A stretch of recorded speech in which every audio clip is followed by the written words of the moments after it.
Yes, I do. That's Everybody heavy, smile. man. We're streaming. Hey, guys. Oh my god. Hello, hello. Ah, Oh, We're doing if she decides to watch, I want to thank my friend Jax, who she subscribed to our YouTube channel like an hour ago. Hell yeah. Yes. I watched her do it. It happened. Thanks, Jax. Oh, something just happened. Well, we're here streaming, and if one of you fine folk can check that we're actually streaming, I'm on my way, folks. that would be great. I did not get a Twitch notification. Me neither. It's probably taking just a little bit. Well, there is a delay. In case any of us swear. Fuck. Ass. Oh no! Oh, they don't care. It's Twitch. That's right. Welcome to the wild, wild internet, folks. We're your host, Storm Animus. And we are professionals. Hey, we are live. Hey, look at that. How do I know? Because I'm the only one watching, I apparently. didn't put an actual delay on There we it, go. so it'll just be behind whatever the latency is. Right now, KFC. That's our sponsor. We got an KFC. ad on Twitch. Mashed potatoes only, though, not the chicken. And tossed salad and scrambled eggs. Yeah, I I hear approve the this blues music. are calling. Toss Hear salad. the blues. And Also, the Cody, pirates music. are you watching the stream right now? I just exited. Oh, I'm on it. I'm on it. Adam, is there any music coming through the stream? Let's find out. There should not be. That's why I'm hoping there's no music. There's no music. Good. I had to install this crazy audio program to like make an artificial audio out, like a digital audio out, and then have only certain programs send to the different ones, and I had to record separate Oh, is it voice ones. meter? It's voice meter, yeah. Yeah. And then I had to like send some to OBS and then send some to my headphones so I could hear the music. Oh, it was a pain. But here we are. It was horrible. We're streaming the sounds. So, are we ready to go? Are you ready to do this? Oh, sure. Oh, sure. All Tip right. of the tongue. Tip of the tongue with teeth in the lips. So- I parked my cart in the barn. I parked my car in the barn. In the barn. Saoirse Ronan over here. Anyway, so our intrepid band of adventurers, Storm Animus, over the last several sessions, probably 7 or 8 sessions, you guys have been investigating some cultish activity that has been occurring here in the town of Aradale. Aaron's former mentor, or probably still mentor, actually, he faked his own death in order to get Aaron's attention, getting him to come back home. Coming back home, Aaron and the rest of the party discovered that his father was doing some not so great dealings in town. Connecting some of the dots and actually traveling to the Undercity, the kind of Underdark counterpart to Aradale, you discovered that Aaron's father had made some sort of demonic pact and had also corrupted much of the town. They are trying to... They've also found that they had taken all the money from, or most of the money from all the nobles, getting rid of all their power. You saw that they had been trying to influence the townsfolk, saying that the nobles were not to be trusted with their well-being, riling them up. And finally, after all these things, you confronted them in the Undercity, finding them in a temple, doing some sort of ritual. And then Godrich Weyland, Aaron's father, did some battle with you guys, leaving Theron, your former companion, to fight you. You defeated him after extracting some information from him. Coming back up, you decided enough was enough. After one night of rest, you decided to infiltrate the Weyland estate from the bottom up. You purchased a few things, and made your way. Coming from underneath, you encountered an iron door where the tunnel was cut into the basement, and managed to detect that there was a rune there defending it, a trap. Disabled the rune, picked the lock, opened the door, discovering that there was some gas inside, and you guys just detonated the gas right away, making your way into the basement, and fought through the few guards that were in the basement, discovering a spy that Aaron had hired called Kassir, who had infiltrated into the guard of Godrich Weyland's estate. He told you what he knew, and then you hatched a plan to try and lure the rest of the guards from upstairs downstairs, telling Kassir to go upstairs, kind of weave a lie to say that everyone was still downstairs, ready to go, as Aaron and his brother went upstairs to flank them from behind. While hiding and dealing with some of the servants, Kassir made his way back to Aaron, troubled, and then Aaron discovered that either he was all along Godrich or had been recently replaced by Godrich. He revealed himself to be an illusion, and then Godrich started fighting with Aaron and his brother. The rest of you downstairs, however, simply heard a small thud from upstairs as a bunch of footsteps started coming down the stairwell. Two of you began hiding in one of the various doors or various rooms that are in the basement here, leaving Ortok to be out inside the main room. So that is where we're going to pick up tonight. Ortok, what are you doing? I'm going to put on a little bit of a facade that I look a little injured. Okay. And basically like have my axe, look like I'm starting like ready to fight. And then basically I want to hold an action of sorts that when I see the first two guards appear down here, I'm going to yell. I'm going to basically yell at them and run. Where's my thingy? Run this way. Okay. Start to run that way. Cool. So, a bunch of footsteps start coming downstairs. Ortok, as you're feigning your injuredness, make a performance check. All right. 7. 7. Right. And that means that Mullock and Atreus are hiding in the other room. Yeah. So are you two trying to be stealthy back there, or are you just kind of hanging out? I think the plan is to kind of hide. Yeah. Hide? Okay, so I need both of you to make stealth checks.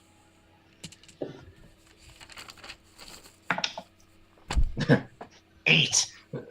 8. 17. Oh, nice. That's a number. For Moloch, and then 17 for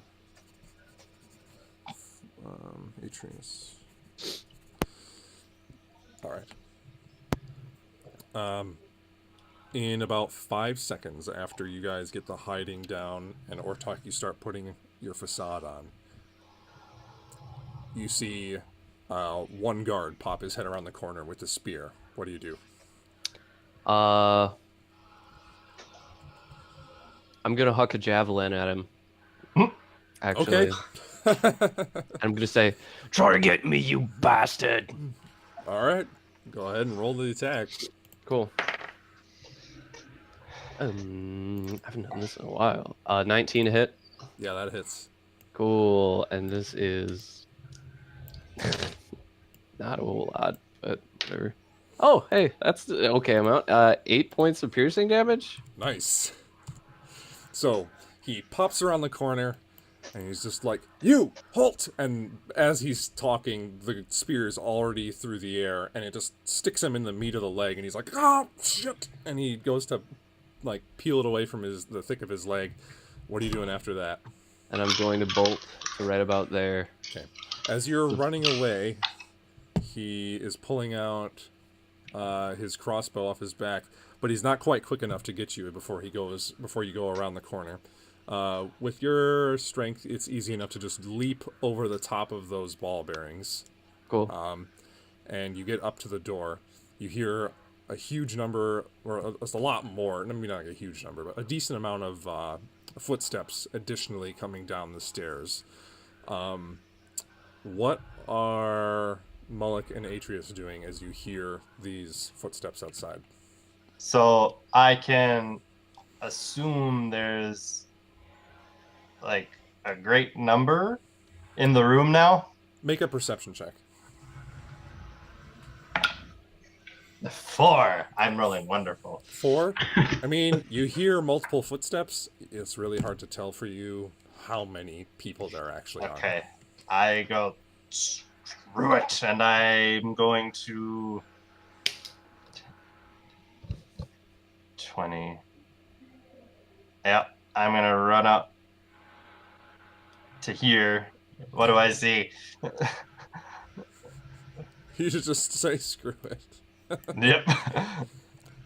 You look in there and you see 5 guards in the area here, all running down towards where Artok was going. Okay, I go. Hellfire it is! And fireball.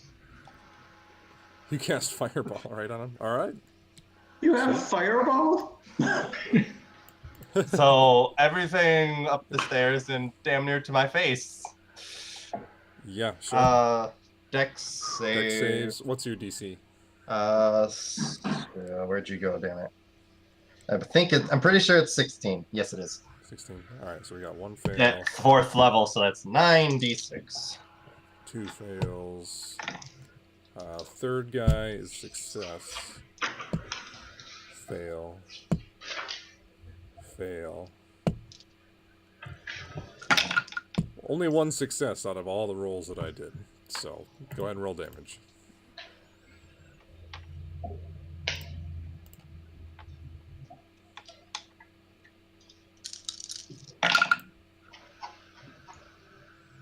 Ooh, not a great fireball.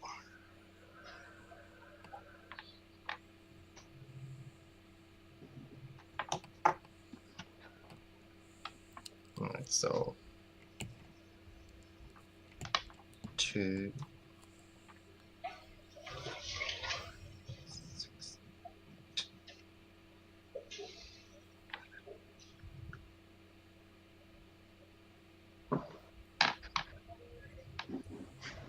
The fun part of D&D is the math. It is the math. We love our math. Stay in school, kids.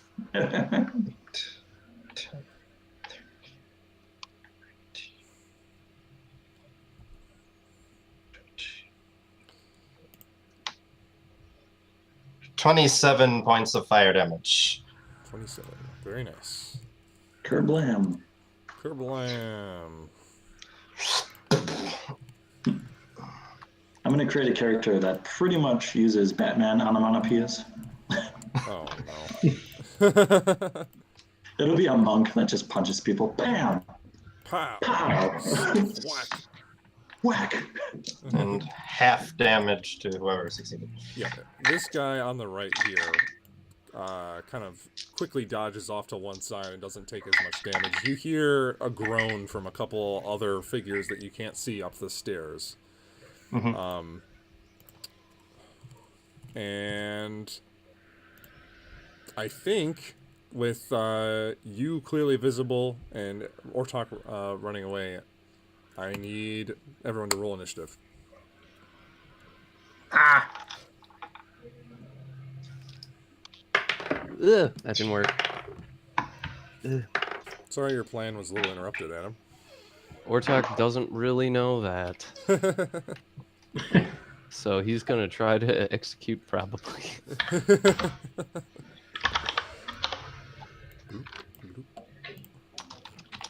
Well, the fireball definitely didn't, I don't think, harmed anything, so. Pretty good amount of damage. So, That was a really sad fireball, actually. yeah, that It was like Why don't 1, you- 1, 2, 3, 3, 3, 5. They don't have that much. Do they? The guards. We'll find out, I guess. I think they have like they 40 look something. pretty bad. Oh, let's see. so I messed them up? Okay. This will say that you did more than half to pretty much all of them. Then Moloch is 15.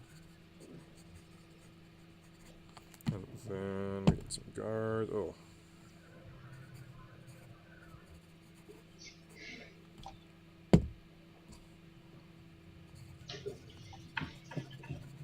Well, they all rolled terribly on their initiative. So, at the top of the round, they're reeling back from this huge explosion. They're patting out the various flames on their bodies. Most of the objects in this room have either been like disintegrated or are like fallen onto the ground or just in disparate places across the room. So, Moloch, from their total disorientation, you're at the top of the round. What do you do? I am going to. Well, we're going all in today. I'm going to cast darkness on my scale mail armor, Okay. so it moves with me. What's the... Hold on. I gotta double check the darkness spell. Darkness. Am I guessing at 4th level? So. Blah, blah, blah. Okay, cool. Last 10 minutes. Last 10 minutes, and it is 15-foot radius. So 5, Yep. 10, 15.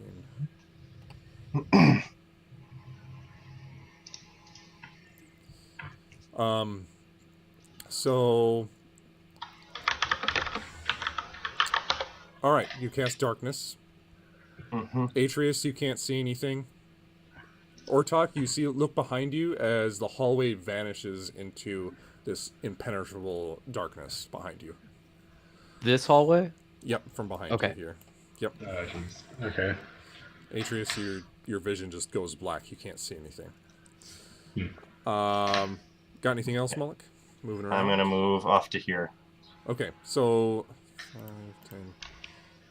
And then Ortok, you watch as the darkness seems to move away down the hallway. Atreus, you're just barely in the darkness. So, like, if you kind of, like, lean to one side, then Okay. you're out of it. And then you lean to the other, and you're in it. So, that's... If you're in it, if you're in it, you can't see out of it, can you? Correct. If you're in it, Okay. you can't see out. Okay, I can just tell. Okay. So now, it's Ortok's But I turn. can.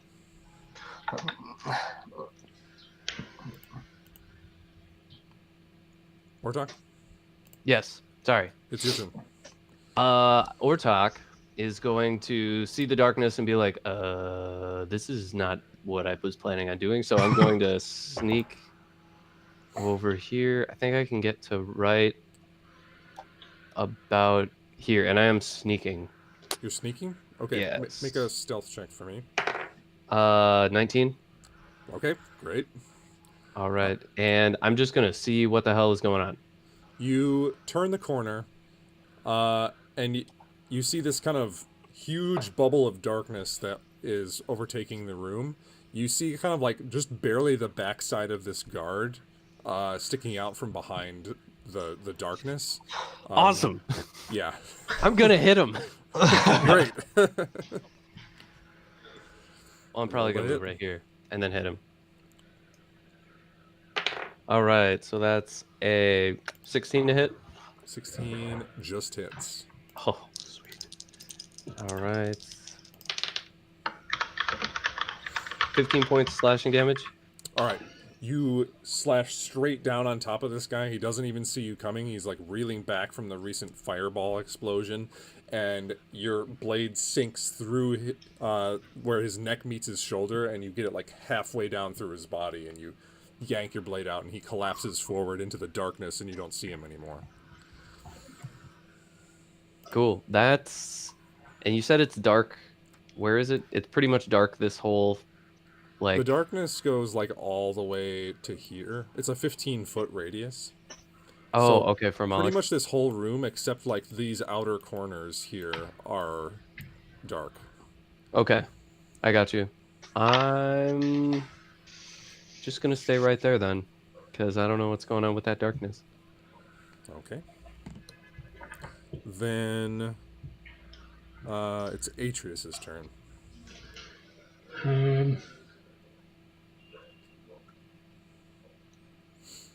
Yeah, I think I'm just gonna stay. I can't see anything, and I'm gonna just ready an action because I don't know that Oratok went around either, so I'm still expecting someone to come through, maybe chase after him or something. So I mean, you did see Moloch just run out and be impatient. So it's up to you. Oh, I guess yeah.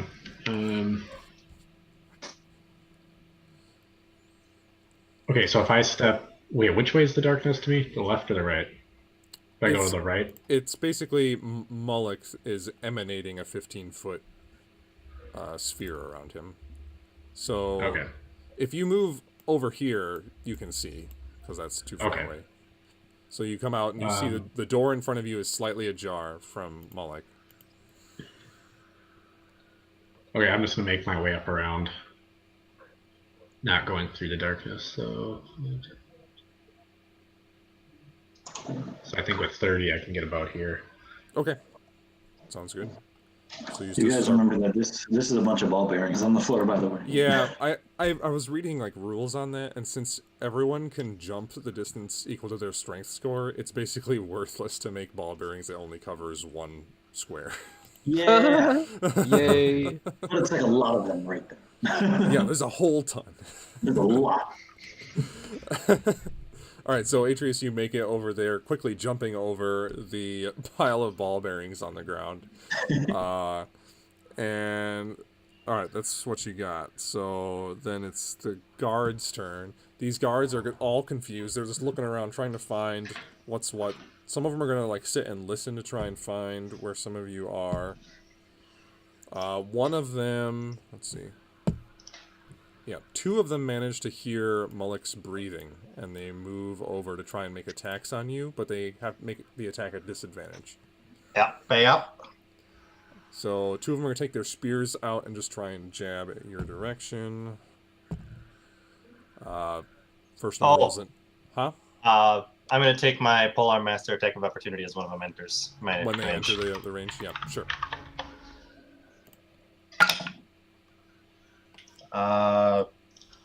18 to hit. Yeah, that hits. Okay. Whoops, that went out of the... 8 points of damage. Cool. So one of them just doesn't know what's even coming, and you just impale him in the chest. You also get advantage on your attacks since they can't see you. I did that. Okay, cool. The one towards the bottom here got lucky and rolled pretty well at disadvantage, so he rolls an 18 to hit. Yep. And he's going to swing jab his spear at you, and you take 8 points of piercing damage. Okay. The other guard goes to swing at you, but is just totally off to one side. He just doesn't even quite know where you are. Okay. These other two guards fumble around a little bit, and I'm going to say are going to go in random directions. Both of them, well, this guy moves this way, and he randomly gets into the light, and he's like, oh, thank goodness. And then this other guy moves down a little bit, kind of feeling around. Then one more guard pops out from around the corner, barely sees you or talk out of the corner of his eye, and he's going to turn to his left and go to attack you. Cool. And he rolls a natural 1. He goes around the corner to try and swing at you. The darkness like gets into his eyes a little bit, and he trips and just falls onto the ground. Can I still see him? Now you can't. Well, I'll say you can see like his foot sticking out. Okay. I will say he's prone. Marked prone. And then it will be back to the top with Mullock's turn. Okay, I'm going to make my attacks first off against the guy I stabbed first, who ran into range of me. Okay, go ahead and roll a hit. I hope that hits.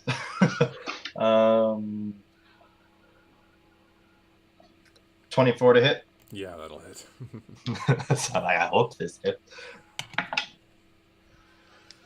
Wow, lame. 5 points of damage. Which guy were you attacking? Whoever I stabbed first, who ran into range. Oh, yeah, the top guy. So he takes 5, he said? Mhm. Okay, takes 5 points of damage. He's still up, but he's looking pretty wary. Okay, I'm going to impale him, hopefully. 25 to hit. Yeah, that'll hit. Oh, overkill. Okay, 14 points of slashing damage. All right. Or, yeah. You stab him one more time. He takes a deep gut hit, and he almost keels over. He's like turning white in the face from the blood loss, but he's still standing. He's just barely hanging on. I will take my Polar Master bonus action attack. Okay. Yeah, 24 to hit again. Yep. And I believe that's a D4 because I'm using the other end of it. Yep, you're bashing him on the back end. Yep.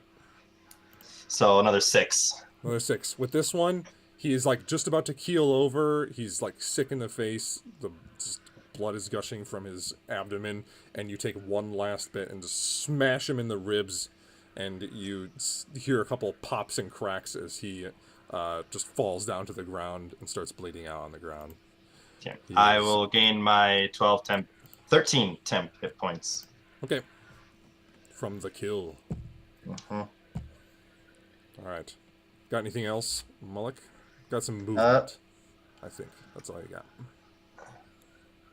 I'm gonna stay where I am, actually. Okay.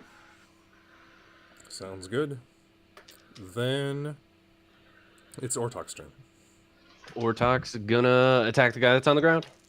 Okay, so he's prone. You get advantage. Woohoo! Here we go. 21 to hit. Yep, that'll hit. Cool. 10 points of slashing damage. Sure. You just jab into one of his legs. He's still alive, but looking pretty Oh yeah, bad. I'm gonna hit him again. Sounds good. Oh crap. Oh, not ideal. 14 to hit. 14 misses. Great. That's all I got. All right. Then it's Atreus's turn.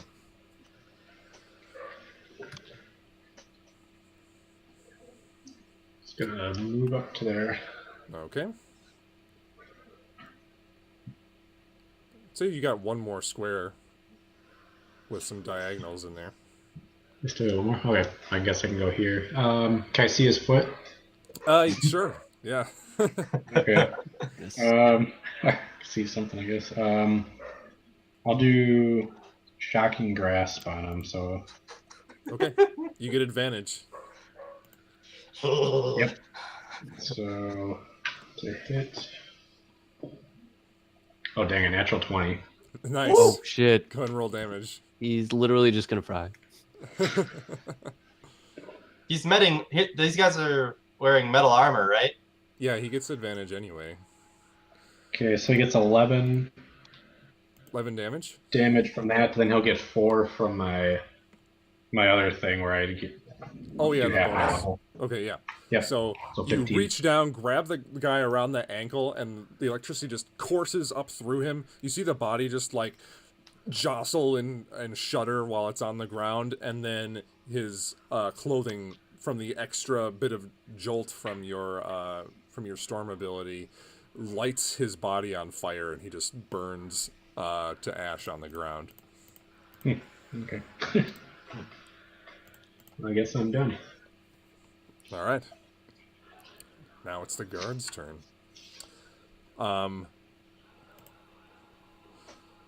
You hear some voices in the darkness, and two of them, you just say, no, we have to use the addendum on the contract, addendum 37. And you hear some, like, Moloch, you're the only one that can see this. Two of them get daggers out of their belts. They seem to, like, almost telepathically look at each other, knowing where they are within the darkness, and they stab themselves in the wrists. You watch as both of their bodies erupt into flame, and the flame swirls around towards each other and coalesces into a figure in the center of the room. The flames roil around and slowly conjure into a being that you've seen before. I have. Conjures into one of these golden armored demons or devils with the halberds that you fought before in the basement. Ortok and Atreus, all you hear is like some voices, a scream, and then this kind of like roar of flame coming from inside the darkness. I think he's actually... Is he out? Yeah, he's out of it, actually. Oh, yeah, but the Ortok can't see past the Yeah. darkness over there. Yeah, I think that's dark. Yeah, that's dark. So he can't see past... It's like just barely. Those things can see in darkness, though, right? Or don't know. If you say so. Okay. I can't remember. Then that creature is going to start moving up towards you, Moloch. And you hear in your head, it just says, "The darkness is ours," as it moves up towards you. It's going to get within 10 feet and is going to swing its halberd at you. Mm-hmm. Where's the thing? Alright. Its first attack is going to be a 20 to hit. Mm-hmm. First attack does 12 points of slashing damage with the halberd. Okay. Second attack is a 23 to hit. Yep. And that does 11 points of slashing damage. 12, 11. So 23 total? 23 total, yep. And it seems to be unimpeded by the darkness in terms of its vision. Okay. Then the last guard is going to just kind of look like he hears the other creature behind him. He just says, "This better be worth it." And he goes to stab himself in the arm. His body erupts but does not move. And as his ashes kind of come down to the ground, a formidable imp appears in his place, screaming at you with its claws. Do you speak Infernal? I most certainly do. That's right. And it just says, "Slave, you should come back." And it goes to slash at you. Oh, I'm rolling so good right now, guys. I'm sorry. Can it see in magical darkness? They can. It's gonna be a 20 to hit. Yep. At least I'm pretty sure. Let's see. Yes. Okay. 20 to hit. What's the sting? I need you to make a Constitution saving throw. Oh, I need to make those anyway for twice for the concentration check. Oh, you're right. You're right. Go ahead and make those. Half the damage. So each one would have been. Let's say the DC for each one so far is 8. Okay. Or no, 10 because it has to be 10 or the damage halved. Well, don't matter. There it goes. Okay, it disappears? Yeah. Okay. So the imp definitely sees you without the darkness. I need you to make a Constitution saving throw for the sting it just made. That's it. 10. 10. You fail. So first you take a paltry 4 points of piercing damage from the physical sting. And then you take... Oh boy. Oh boy is right. You take 10 points of poison damage from the poison that then courses through your veins. Okay.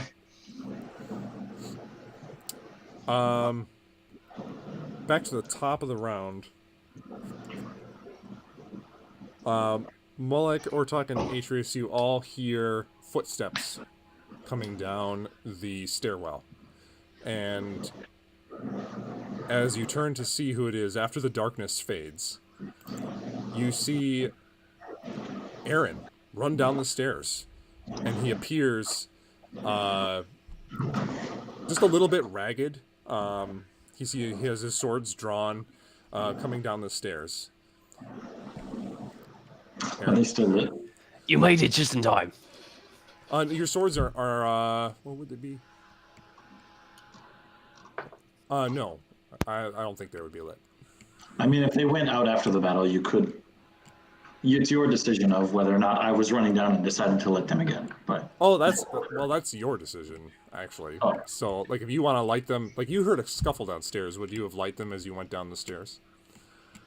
yeah, Okay, yeah. So the swords are lit as you come down the stairs. You look over to your right, and you see a guard dead on the floor, Ortok and Atreus off to your left, and then 2 devils off to your right. And as you appear here, I need you to roll initiative to be in the order. Chicka chicka. 11. 11. Okay, thanks.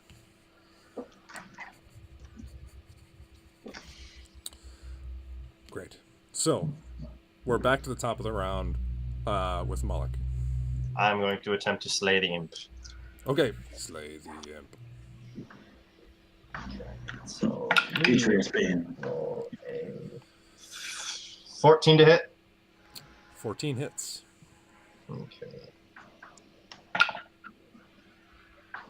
That is 5 points of halberdier damage on the first one. I have to ask you a leading question, which is your weapon considered magical? yes. Okay. So, 5 points, you said? Mhm. All right. The imp just takes the hit across the front, your blade sinking into it. It roars out a little bit in pain, retracting back, but still hisses at you with its like hideous claws and long teeth. Okay. Here we go again. Okay.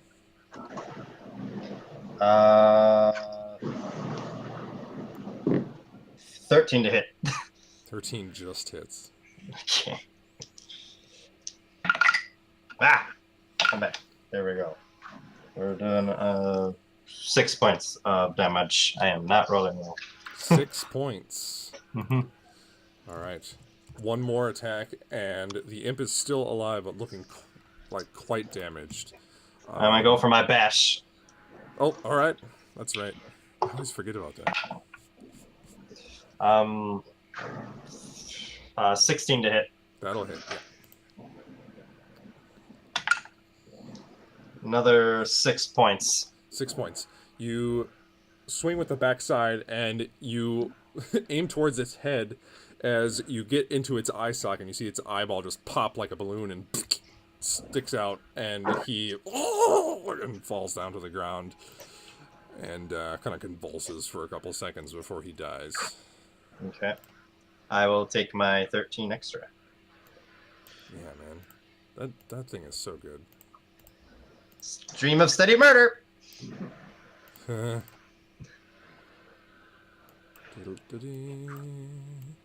Alright. Got any movement? I'm gonna stay where I am. Okay. Just kind of Now, holding the halberd at the critter. now it is... let's see. It's Ortok's turn. Yes, yes. Oh, Aaron, I gotta put you on the map. Yeah, There you please. are. Bonk! There he is. I'm gonna step over this guy, run Yep. up to this guy, and I'm gonna hit this guy. Sweet.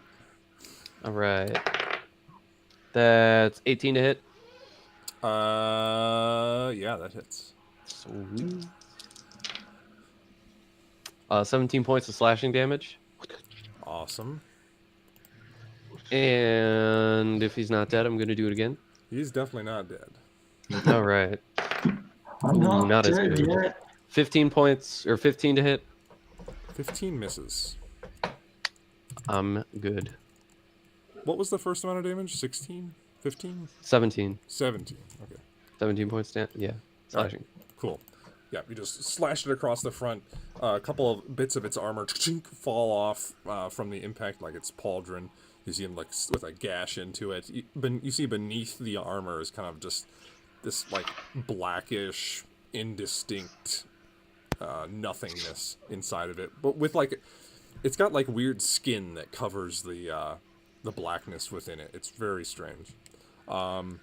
Then is that all you got, Ortok? That's all I got. Sweet. Then it's Aaron's turn. Right.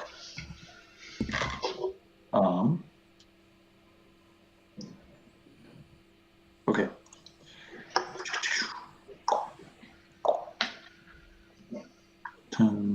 Yeah. Okay. I will run pitter patter. I'll just be over here, Okay. and I'm going to use the decanter in this water to try and knock this one prone. Sure. What's the save on that? It's like strength. It is a DC strength. DC what? 13, 1, 3. Okay, thanks. Oh, it rolled a 10. So, all right. So you Cool. run over there. So it gets knocked prone and it takes 1d4 bludgeoning. So 1 Okay. point of damage. Fuck you. You speak the power word, open it up, and the huge stream comes out towards the devil, and it takes. Actually, you look at it, and it doesn't appear to take any damage at all, because it's not magical water damage. It's just It's water. not. It's just water.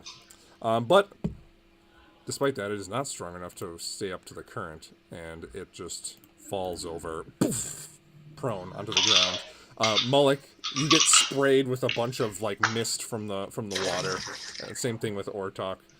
Got anything else, Aaron? Probably enough. That's good. Okay. That's Aaron's turn, so now it's Atreus' turn. So he's still looking pretty healthy. Who? The last guy that we're fighting. Yeah, he looks pretty good. Okay, I'm just gonna move in to the corner there. Then I'm gonna do frostbite. Is that a ranged spell attack? Yep. Okay, so since he's prone, ranged spells actually have disadvantage on the attack. Oh, jeez. Okay, never mind. Oh, if he's prone and does he get attack of opportunity if I go up to him and leave? He does, but he gets it at disadvantage because he's prone. Okay, well, take that. Look up to here, and then because he's wearing metal too, right? Yeah, He has it's like a lot of metal. face. Okay, so I'm gonna do that shocking grasp one more time. Okay, you have advantage since it's a melee attack and he's prone. That's good.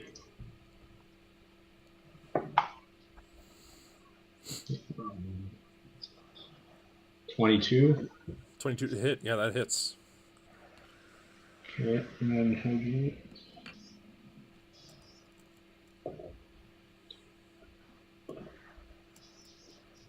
So he'll get 9 from Shocking Grasp plus 4. Nice. So 13 total. So you reach down, grab the chest plate of the creature, send a pulse of electricity through it. You see the creature jostle and convulse from the attack, and then an extra surge of thunderous power comes out of you and courses through him again. It's kind of a sizzling crack goes through the room. And then, got anything else, Matrius? I think I'll just stay there. Okay. Then it is that creature's turn. It's going to stand up. And what is it gonna do? It's gonna turn around and look at the semi-squishy sorcerer that just shocked it. Oh, damn it. And it is going to swing its enormous halberd at you. I'm sure it'll hit. First is gonna be a 20 to hit. Yep. You take 9 points of slashing damage. Okay. And then it's second attack with a 9 to hit. Nope. Alright, so first attack slashes across your chest, cutting through a couple of your robes, and then the other attack he swings over the top of his head, and you manage to duck underneath it as it flies over the top of your head. And then the creature just kind of like looks around, and telepathically in all of your heads it says, I see you enjoy fair fights. And then Oh no. then Oh no.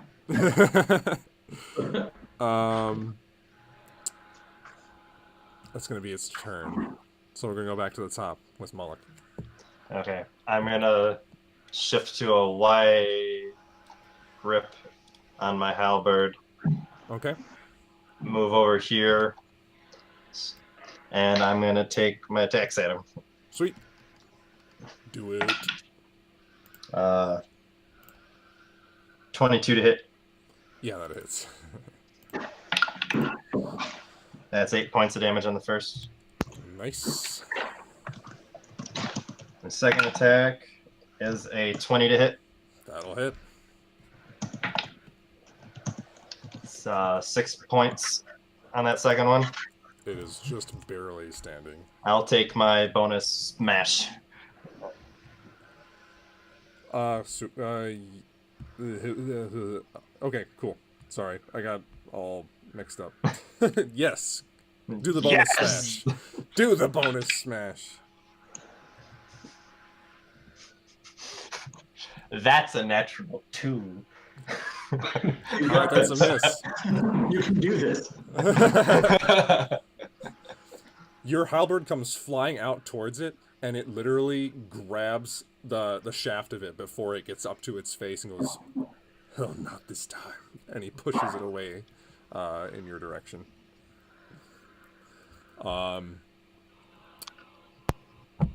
Then, got anything else, Mullock? You gonna move someplace? No, I'm gonna stay there. Okay. Then it's Ortok's turn. Ortok's gonna try to hit him. Sounds good. Fun fact. That's gonna be 14 to hit. 14's a miss. Or sorry, not 14. 24. 24 hits, yes. I was like, what? Oh wait. Okay. That should hit. All right. That's 16 points of slashing damage. 16 points. So, you, how do you want to do this? I'm gonna cut its head clean off. Just All right. not mess around.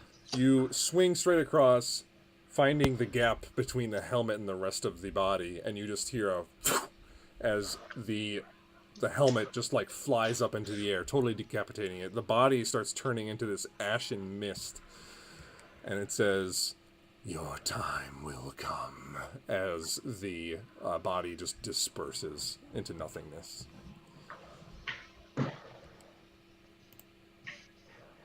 Everything's dead, right? It appears as though everything is gone.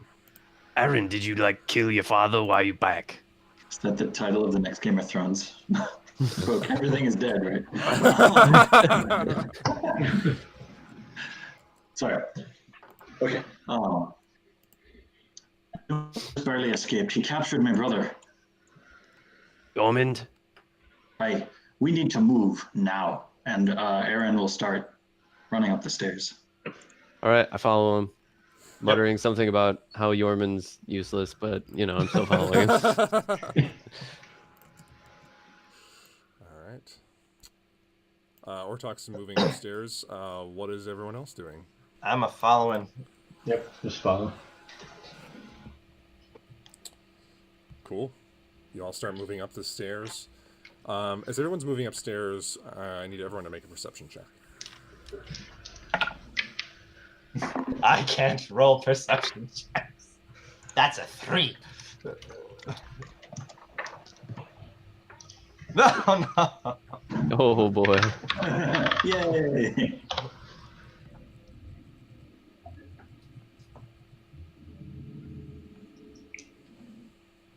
All right. Perception checks. Oh wow, guys. Ortok, you, as you're walking up the stairs, hear kind of a... You don't hear any footsteps or anything upstairs. It is rather quiet. That's all you really get from your perception check. You guys rolled so low. Sorry. So what's the marching order as you get to the wine cellar, right? Which is the first kind of level before you get up. I've been delivered a confectionery treat. Aw. Hey. Do I get one? Do you want? Well, I mean, if I could teleport one to you, I would. Okay. All of a sudden, Mitch's mom just comes in. Hello.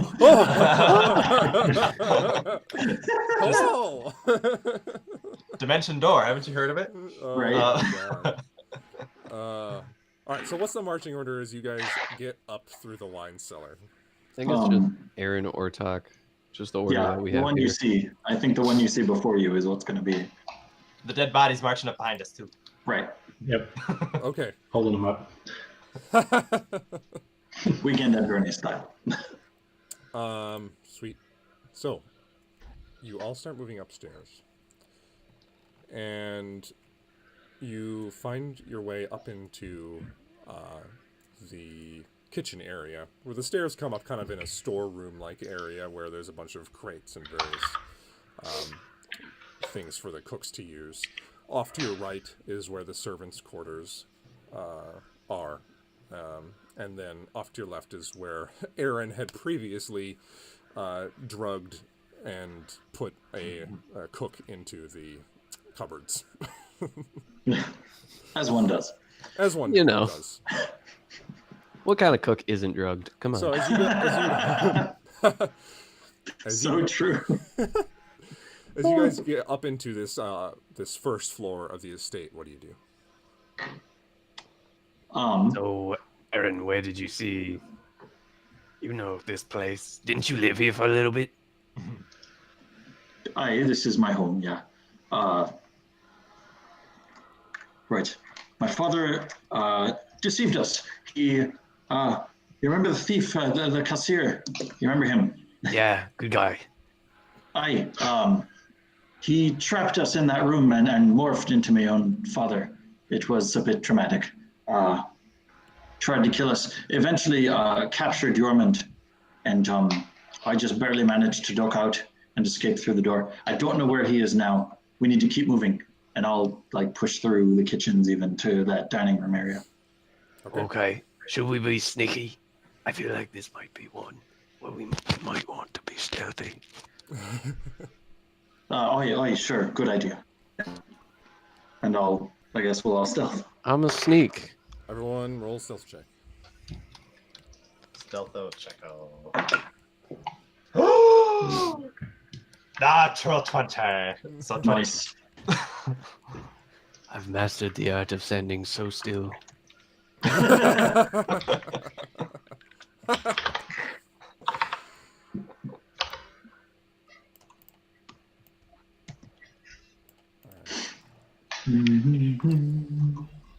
So, as you guys walk Oof. towards the kitchen. Not doing so hot.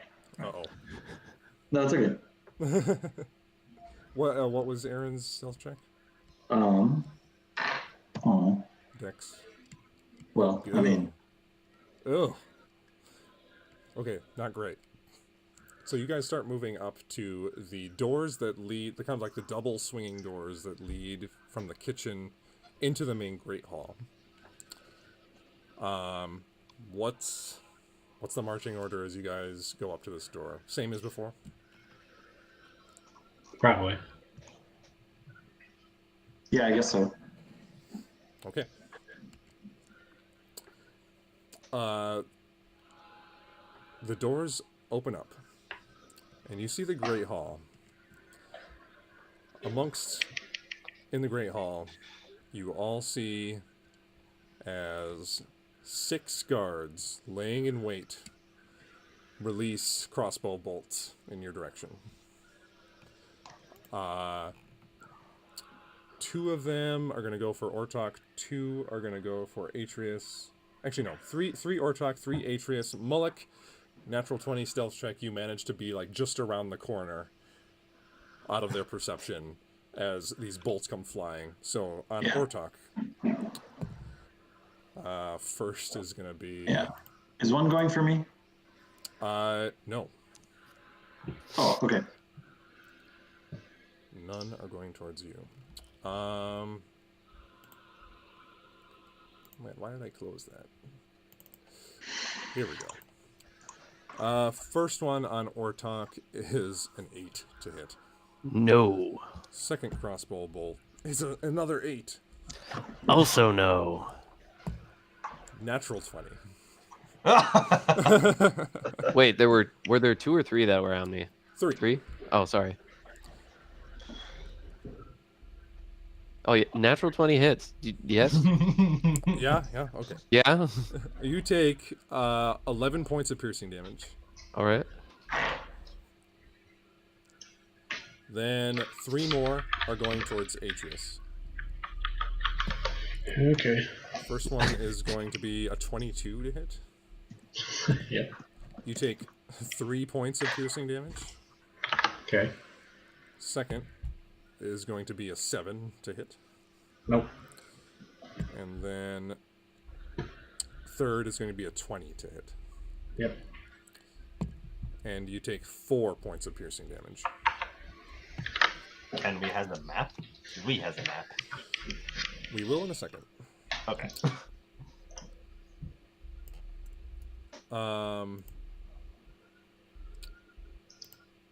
As I figure out this thing again.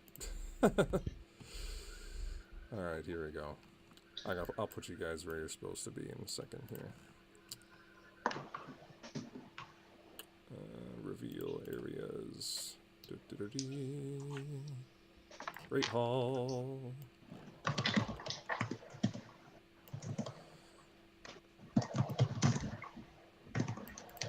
Then,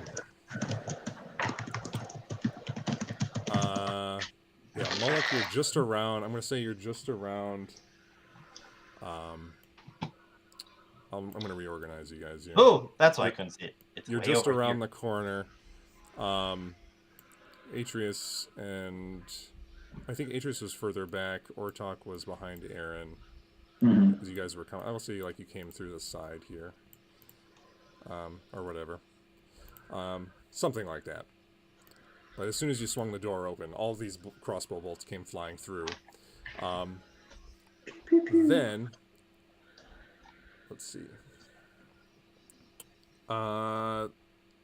As you guys enter this room, crossbows come flying in, and then we gotta roll some initiative. Let's roll this initiative. Oh, that was bad. Oh, it was less than good also.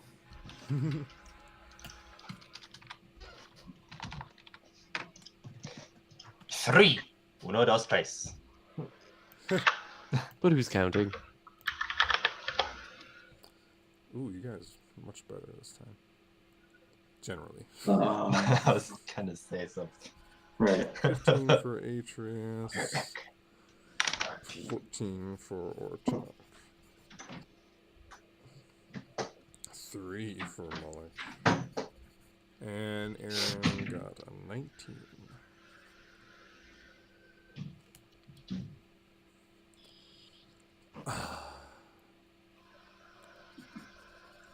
And I gotta roll some guards. Ooh.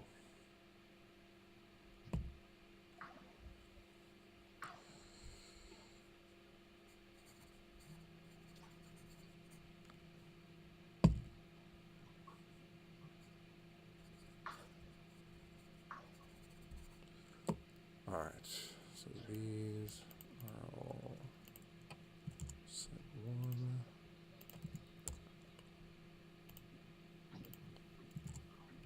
These are all set 2. Then, at the top of the round, is Aaron. Cool. However, at this moment, Matt, Yeah. I'm gonna do some things. Okay. What all what you gonna do? You all watch as Aaron quickly runs into the room. 1, 2, 3, 4, 5, 6. He runs and jumps on top of one of the tables here. He looks down towards the rest of his party, turning around, and you watch as his form slowly transforms into that of his father.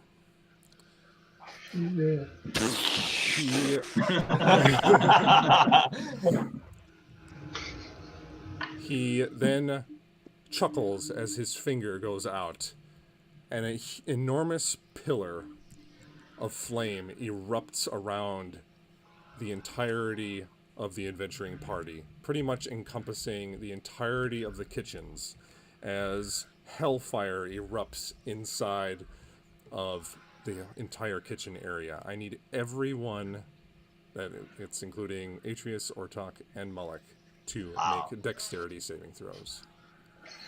Is this something that I can invoke danger sense on? Oh man, I always forget. I don't know, so I always ask. I will look. Danger sense. I mean, this is a pretty dangerous thing. Yeah. It's against any effects I can see.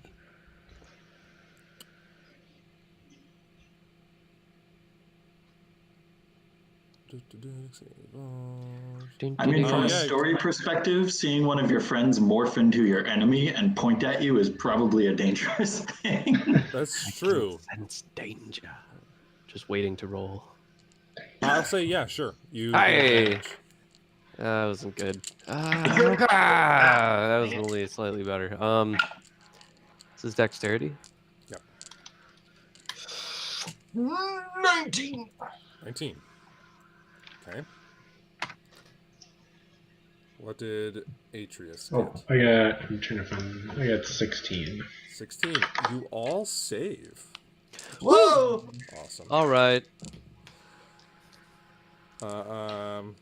First, as the fire erupts in this room,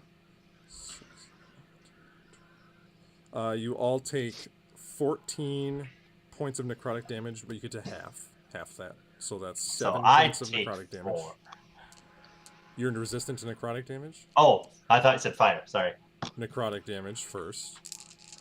Then, So 7. Wait, how much? So 7, you said? yeah, 7 points of necrotic damage Okay. for those of you that saved. Everyone saved. So then, 6.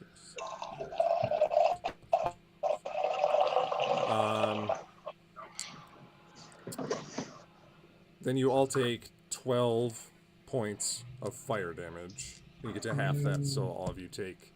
Am I doing this right? 1, 2, 3, 4, 5, 6, 7. Yeah. I'm just double checking this spell.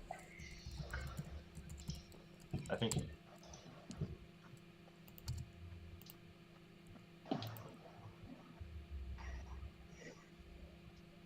Yeah. Okay. So, yeah, 12 points of fire damage. So you half that to 6 for everyone, And I take 3. and then you take 3 because you're resistant to that as well. All right. So as the flames subside, and Aaron is replaced by his father. What? Aaron is evolving. This isn't even his final form.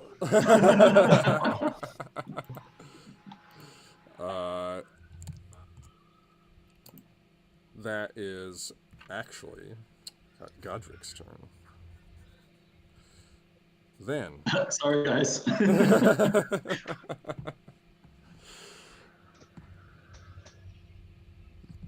Then it is some of the guards' turns.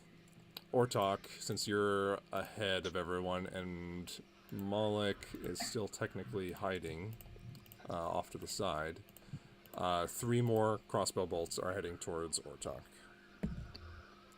First will be a 15 to hit. That's a miss. All right. Second will be a 21 to hit. Probably hits. Not even looking at my character sheet. I'm just assuming. You take 4 points of piercing damage. All right. And then the third one is a 14 to hit. That's a miss. All right. Then it will be Atreus's turn. Okay. Big Kahuna. What do you say? Big Kahuna. Boss fight? What? Huh?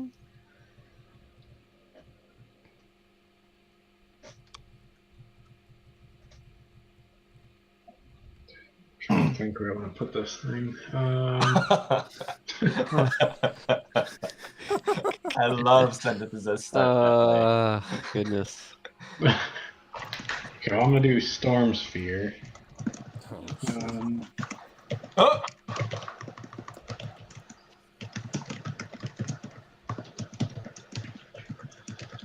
Okay, so it does a 20-foot radius. Oh, never mind. That's way better than I thought. Okay. Woo! Well, that's way better than I thought. You never want to. Well, I was thinking. Yeah.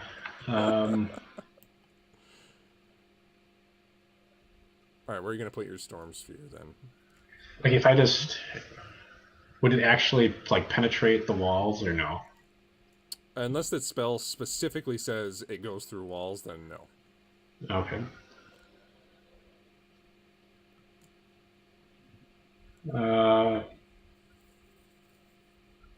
I'll have it start.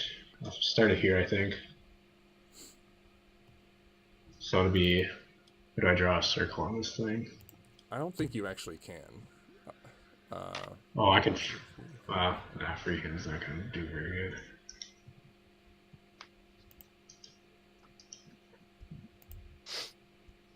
Okay, well, I'm going to start it here, I think. So that'd be 5, 10. So that would come up to this one here. So where's the center?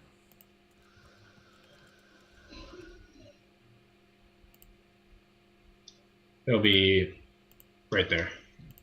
Okay, so what's the radius? 20 feet. Oh shit, that's coming into the. So I'm going to say. If you started it on top of 10. Godrich, it would come to the door. That's 10. This is 15. So then this It'll is. come to 10, 15. I'll just start on him. That'll make it easier to figure out. Okay. The box is more for me. No, that'll help too. So it's basically there. The measuring tool isn't helpful on this map because there is no snap to grid because of the weird resolution it is. So the measuring tool is very inaccurate on this map. Okay, so just count the squares. Okay, so so what do all these guys in the sphere need to do? they need to make a strength save. Yep, Strength save. they can start with that. Yeah, they need to make a strength save. Okay, guard fails. What's your DC? Let me look. That was 16. 16. 16. So 1 fail, 18 succeeds. Definitely fails. Godrich rolled a 4. But no, you can't do that. Let's see.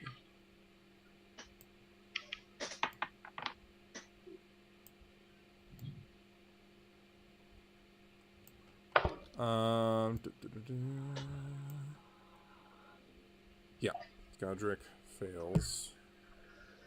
That guard fails. So only one of the guards succeeds. How much damage do they take? They take 6 damage. Okay. And then that whole sphere is difficult terrain. And then as a bonus action, I can cause a lightning strike. And then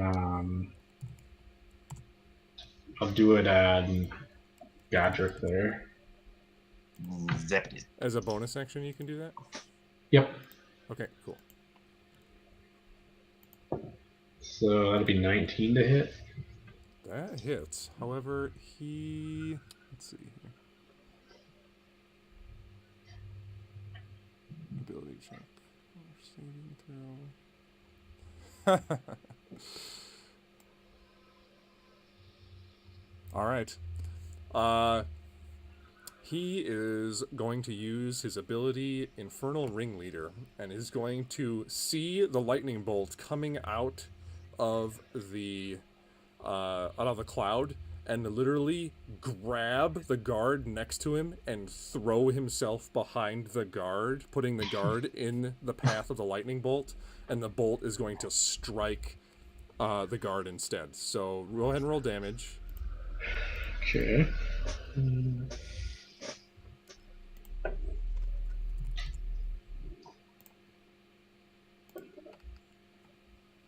16. 16 damage. Yep. Okay, so the guard on his right, this boy over here, he just like goes to grab him, yanks him in front of him, and the bolt just courses through the guard. The guard looks a little dismayed, but gives Godrich a nod after he shakes off kind of the shock. Got anything else, Atreus? Yeah, I'm just gonna move, like kind of hide or something. Okay, where do you want to move?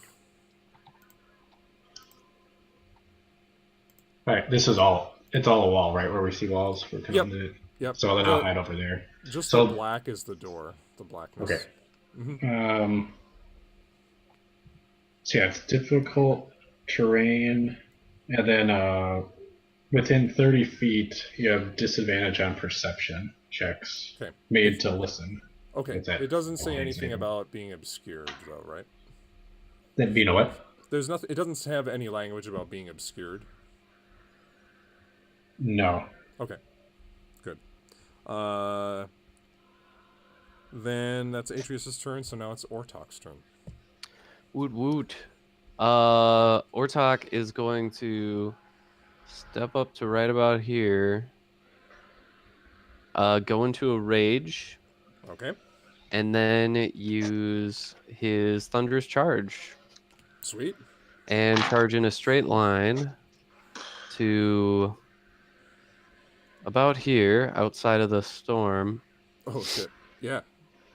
And yeah, so then 1, 2, 3, 4, these guys, and They then all those three take.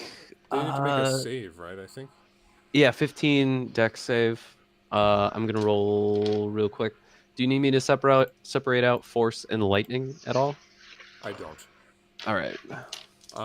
First guard fails with a 2. Second guard succeeds with an 18. Godrich gets a natural 20, of course. Godrich. Proceeded. And then this last guard rolls an 18. So one of them fails. The three, the grouping of 3 by Godrich is all succeed. Cool. It's 24 points of damage, half, obviously. So the first guy takes the brunt of the blow, surprised by your quick speed. Then the rest of them take 12. Got him fast.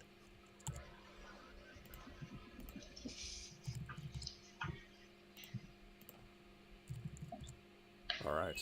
You all watch as Ortok's body just like turns into this enormous like humanoid style lightning bolt as you kind of merge with the storm sphere, the lightning kind of building the power of your charge as you fly through them all, appearing on the other side unharmed by the storm. Got anything else, Ortok? That's all I got. All right. Then the guards, this other set of guards. Atreus, they have to do anything if they like end their turn in. That if they end their turn, they make a strength save again. And they take the same damage. Yep, from 2d6. before. Okay. And it's difficult terrain, right? Yep. Okay. Oh, So snap. 5, 10, 15, 20, 25, 30. This guard, he's going to try and make his way out of the storm, but he just doesn't have enough movement speed, but he's still close enough to get to Ortok, and he is going to take out his spear and try to just jab it at Ortok. Natural 20. What? Lame. You did not roll that. Except for I rolled a 1 on the damage die, so that doubles to 2 plus... Okay, so you take 5 points of piercing damage from the...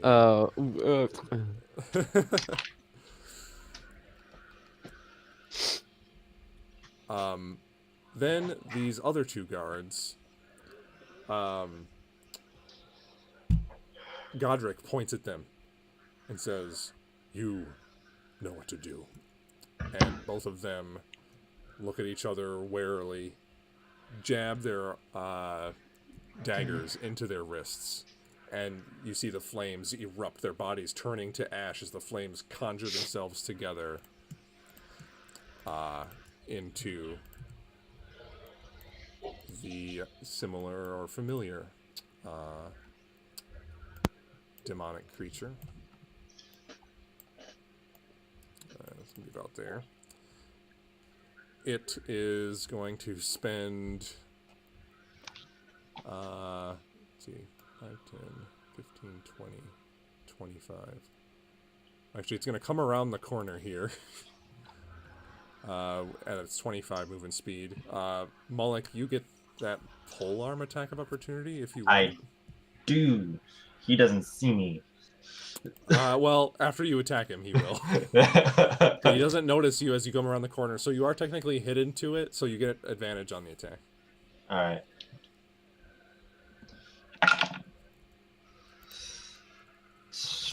$25. 25. Yeah, that'll hit. This dice doesn't like me. 6. 6 points of damage. Nice. It comes around the corner. As you jab it, it turns like off to the side, surprised. And you hear a light voice in your head just say, "Impressive," as it turns around to jab you with its own halberd. First is an 11 to hit. Nope. Then It gets a second attack with another 11. Nope. So, surprised, it swings twice, unable to hit you. Blah, Then we're back to the top. Godrich is going Back to the top. Oh, did I miss you? Where were Yep. you? I'm Oh, initiative you're 3. dead last. I missed you because you're so low on my page. I gave you too much room. Yeah. So it's Mullick's turn. I'm sorry. Okay. I will bonus action down my minor potion of regular healing. Okay. That's 2d4 plus 2. Yep. 2d4 plus 2. Ooh, 5. I just realized I've been showing black to the people at home. Oops. We'll fix this. Here we go. It looks good. There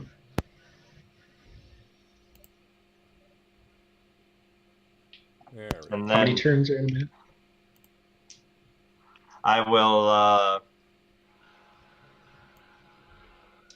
clap my hands on the halberd and I say, "My lord, I need more power." And then I will go full devil. Okay. You watch as Mullick sprouts these infernal leathery wings, and his eyes turn brightly into fire, and his skin seems to crackle with fiery energy. Are there any effects when you do that right away? I don't think so. I gain my 30 foot of fly speed Okay, that's it. Okay. for immediate, and then there's that damage thing, Majiki. Yep. And I will fly. How tall is the ceiling? In the kitchen here, it's only about 8 feet, but out in the grand hall, it's a full second story, so it's like 25. I'll fly out there up to 15. Okay. Where you? Or like here-ish. 15 feet. Yep, up. So then you leave the melee range, so you get an attack of opportunity from the devil. It rolls a 14 to hit. Nope. Okay.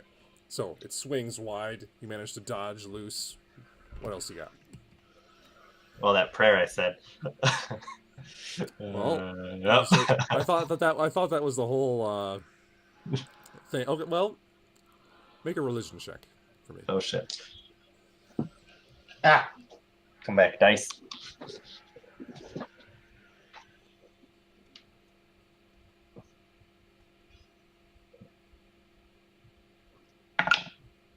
$18. 18. You hear a thundering, deep voice in your head. It says, "The necklace. Bring it to me."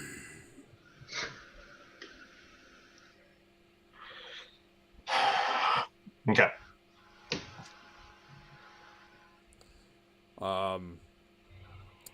Then all you got. It's an action for. Yep, it's an action to go wee.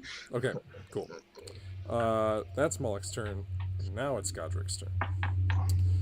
Godrich is going to point his hands towards you, Mullick, and kind of also speaking backwards towards Ortok, and he says, "I never invited you into my home." And he shoots 2 Eldritch Blasts at you, Mullick. First is going to be a 26 to hit.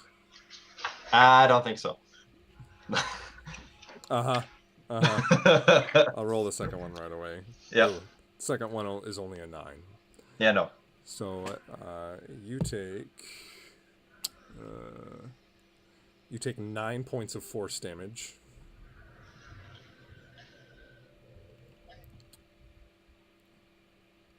So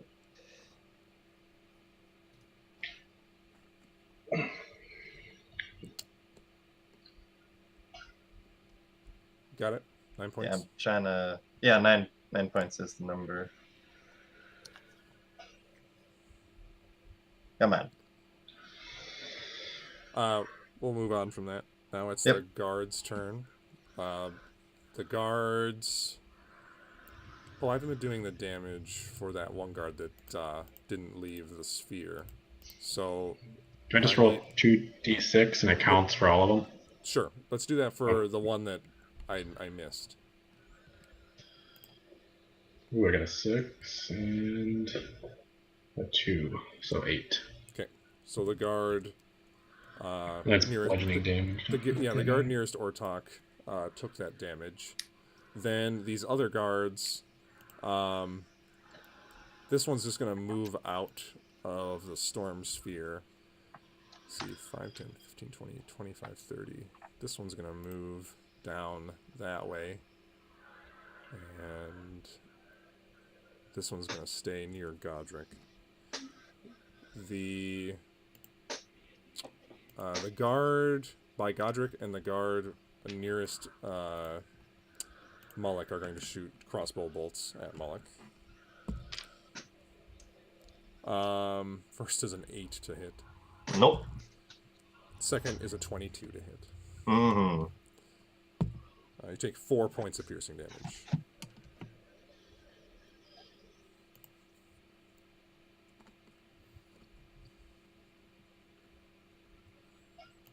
Okay.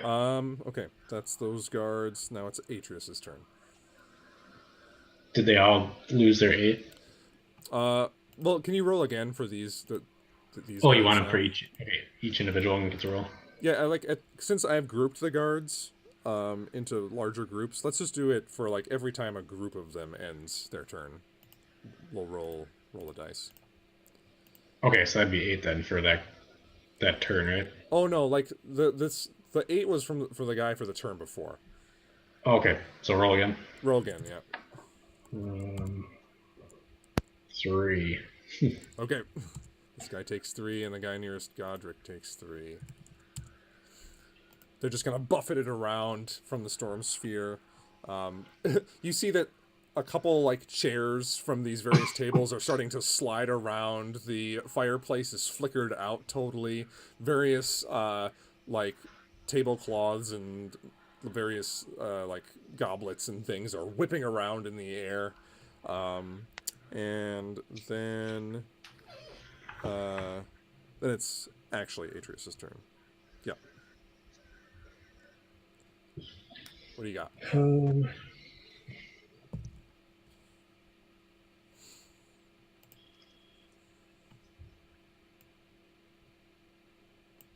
Yeah, there's one thing I want to do, but destroy somebody else. Okay, I'll just do. I'm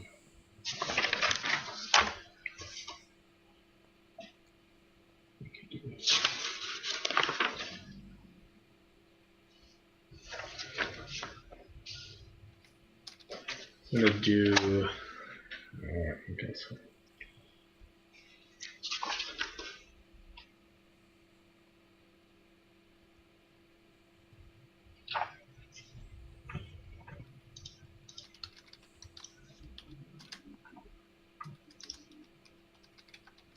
Okay.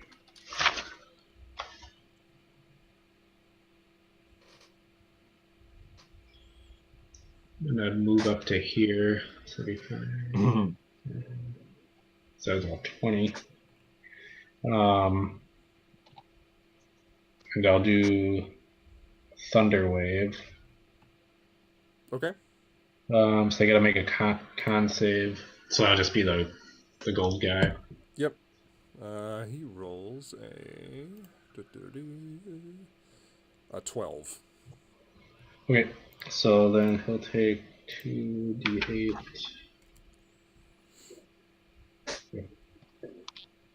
Okay, so I got 10 with that, plus he'll get the 4 from being close to me when I do a lightning spell. Sure. So he'll take 14, and get pushed. Away, right? Yeah, he gets pushed 10 feet away. All right, he gets pushed down 10 feet. So you clap your hands together. This huge, thunderous clap comes out from you, bursting away everything, kind of destroying the table behind you and the kind of things laying around in the kitchen. The creature takes the full force of the blast, being skidded back 10 feet away from you. And then my bonus action, I get to do that lightning bolt again. Yep. So I'll do it at Godrich. Okay. And roll the hit.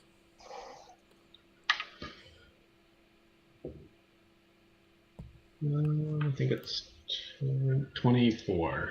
24. Godrich is going to continue to use his Infernal Ringleader reaction, grabs the guard, puts himself in between. The lightning bolt courses out and strikes the guard. Go ahead and roll damage.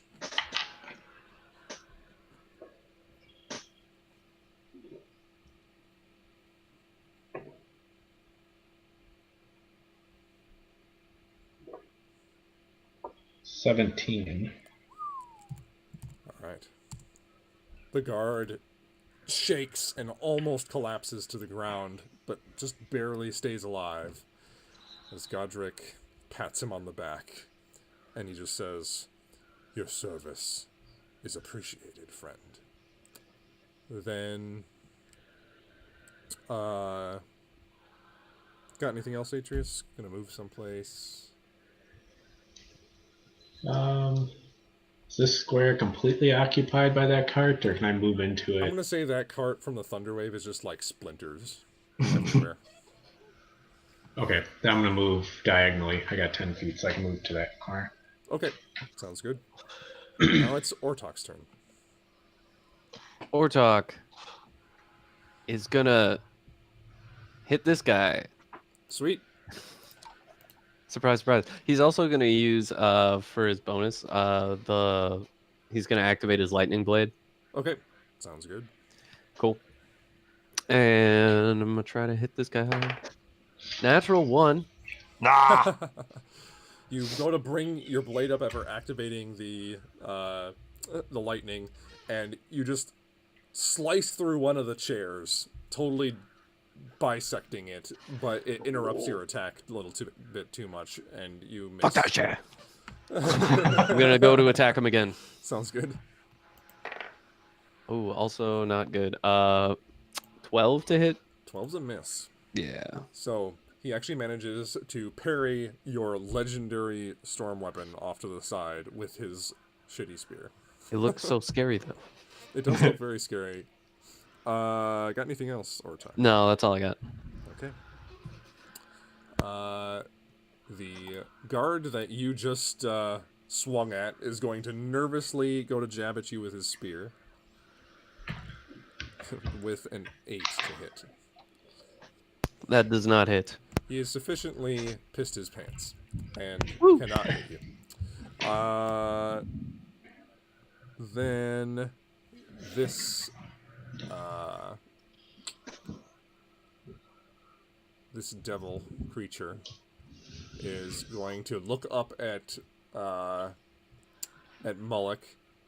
kind of shake its head. You're a little bit too high, and it stalks around the corner towards Atreus. And then it's going to swing its halberd. Actually, it's only going to get this far away because its halberd is 10 feet. And it will swing at you. Natural 20. Damn it. Okay.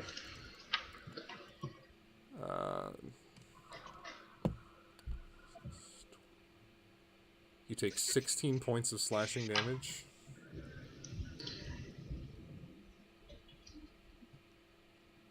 Okay. And then on the second attack, oh, natural 1. Wow, those swingy dice. He swings his halberd the other direction, but just clips the wall, and a bunch of dust plume comes out from the disintegrating cobblestone that is used to construct this estate. It kind of shakes its head for a second in confusion, and then that's going to be its turn. So, lastly, we have Mullock. Okay. Who looks the shittiest? I gotta make a con save for my. Oh, for the concentration, yeah. So you took how much damage was it? It was like 16. So half of that is 8, but it's either 10 or half the damage, whatever's highest. So your DC is 10. Thought it was whatever's lowest. It's whatever's highest. Oh, and it's a con save. Okay, I got super high. Hopefully I don't do bad. Do you have Warcaster? No. No. Yeah, I got 16. Okay, so you maintain concentration. Actually, I also need you to roll damage for this guy staying in the storm. I forgot about that. Okay. 10. 10. Okay, so Ortok, after he went to like jab you with his spear and pissed himself, he gets clobbered in the head by a flying chair from one of the other tables, and you see his neck just snap, and he falls to the ground. His body starts just like sliding underneath one of the tables. All right. Good job. Okay. Ortak just moves on. Moloch, I would say the guard nearest Godrich looks pretty bad because he's taken 2 lightning bolts. Okay. I will shoot. Actually, I'll fly up. How tall's the ceiling again? You said 20, 30? 25. 25. I'll fly up to the very top. Okay. Move over to just the edge of this sphere. Sure. Well, would you be out of it? Because it's 20 foot radius. That is true. Oh, that's true. Yeah, it doesn't make it totally to the ceiling. Well, I guess with the spear, does it start at the floor, or is it That's like a up to dome? you. If you picked the point of origin at the floor, then that's where it would start. Yeah, I don't really know. It's kind of biased opinion now. Yeah. So we'll say you put it on the floor. It's clear. Okay. It's clear. The 5 feet on the All ceiling. right. I will shoot one at screwed up guy and one at the halberd wielding devil. Okay. Sounds good. So the first one's at screwed up guy. Yep.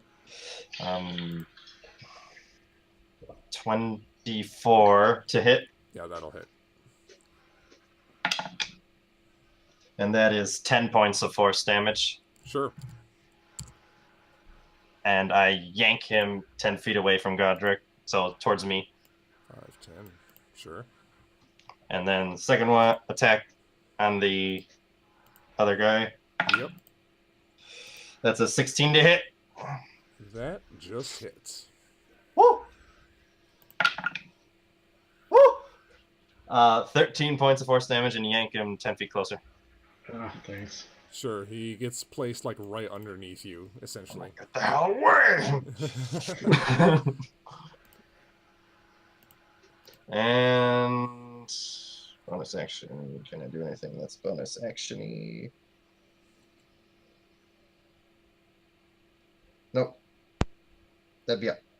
Oh wait! Oh shit! That's right. I was gonna add my 8 points of fire damage to the screwed up guy. Oh, his ashes get pulled towards you and are dispersed by the wind. And I gain 13 points of temp. Yep. Okay, and that'd be all. That'll be it. All right. Then we're back to the top. Godrich looks around, and he says, seems as though our timetables have been pushed up.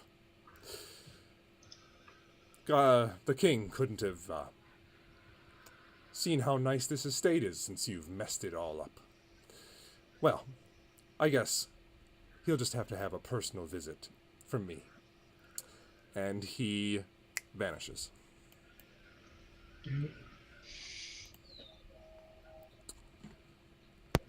I really hate it when he does that. I really hate it. If The only one air of us had literally tentacles. is going to be distorting around Moloch.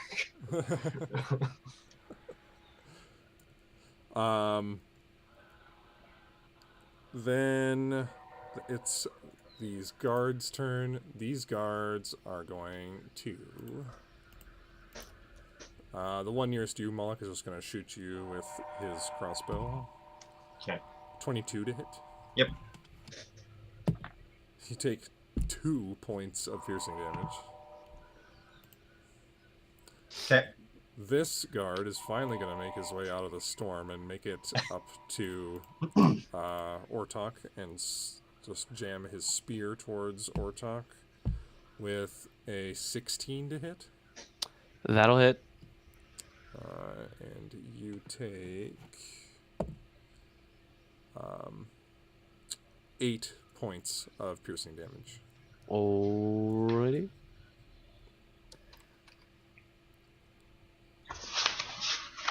Then it will be. It's going to be Atreus's turn. Okay. I'm gonna move.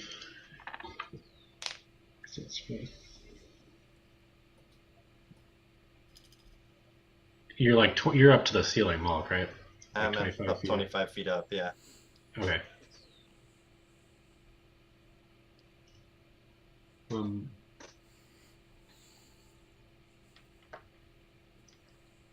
If I do, because I'm gonna do Thunder Wave again, but if I do it from here, is that wall gonna be blocking it? 'Cause basically, I want to hit the 2 guys. Yeah, I'll say you can hit both of them. Okay, I'll do it from here. So then they just make a con save. Yep.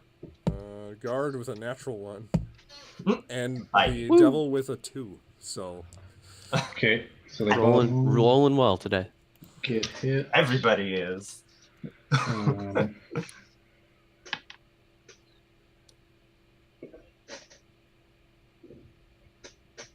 okay, so they'll both get 8 plus the gold guy. He'll get an extra 4. okay. And then as my bonus action, and then they get pushed 10 feet back. So they'll They be both in get the. pushed into the storm. Yeah. And then I'll use my bonus action for that lightning strike on the gold guy. Okay, sounds good. Damn.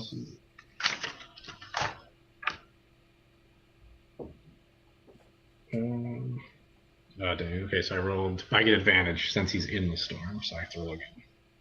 Oh, nice. And I don't know if that helped much more. 15? 15 just hits. Oh, nice. Okay. 7, 8.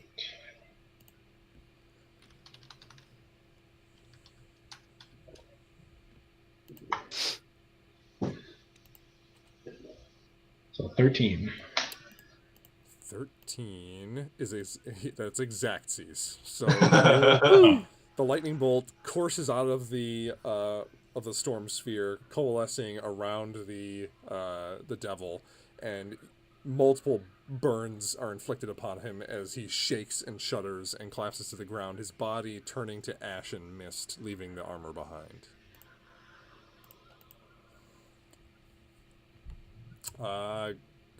Gonna move anywhere, Atreus, or is that all you got?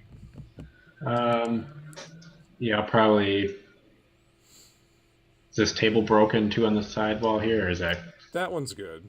Okay, then I'll just move back over to here. Okay. So I'm out of line of the guard. Sure. Now it's Ortok's turn. Sweet.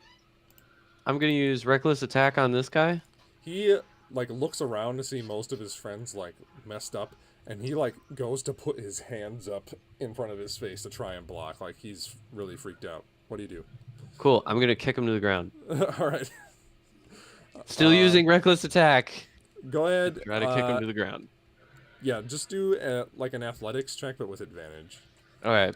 Let's see here. What do we got? Man, 20. Yeah, he rolls a 13. So Sweet. you bash him down to the ground on top of the table. He's just poof, smashed into the ground. And then I'm gonna point my sword at him, and I'm gonna go, "Where did Weyland go?" Make an intimidation check with advantage. Woo woo woo. Oh, thank God. 23. 23. As soon as he starts speaking, his skin starts to burn, and he's just barely able to let out. He's going to get the king's blood in the courtyard in the market district, and he vaporizes into a cloud of fire. The king's in the courtyard. We need to hurry immediately. Okay. If We that's still got anything else, Ortok? Real quickly, I'm going. Well, are we out of combat yet? No, there's one guard left. There's still one guy. There's still one guy left. I have some movement, right? Yeah, you got all your movement. All my movement. Storm Sphere is still up though, so that's all difficult terrain. Yeah, I can't go through that. This is a door? No, that's a window. That's a window? Okay. I'll reveal more of this so it makes more sense. There's like this. Oh, that guy isn't there anymore. He's not a guy. He's not there. And then the main door is right. Oh, I remember this place. This makes more sense now that I can see this. Yes. I'm gonna dash.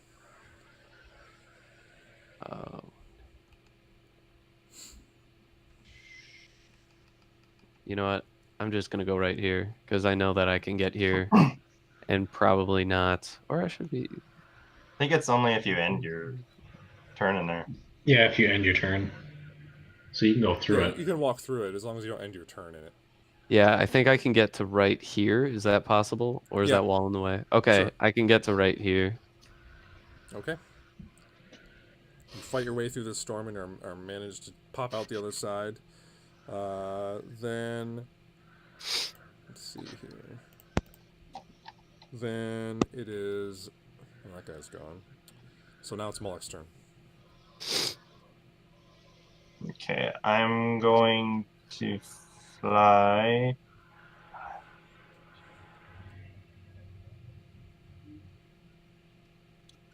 There. Okay. And then I'm going to huck 2 Eldritch Blasts at Douche-Madougal. Sure.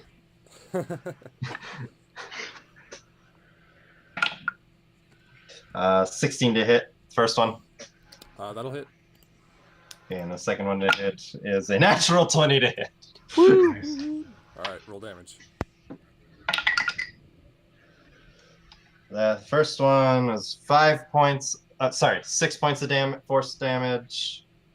Plus 8 is from plus 8 additional fire damage is 14. Okay, 14 from the first one. And then net 20 double diesel is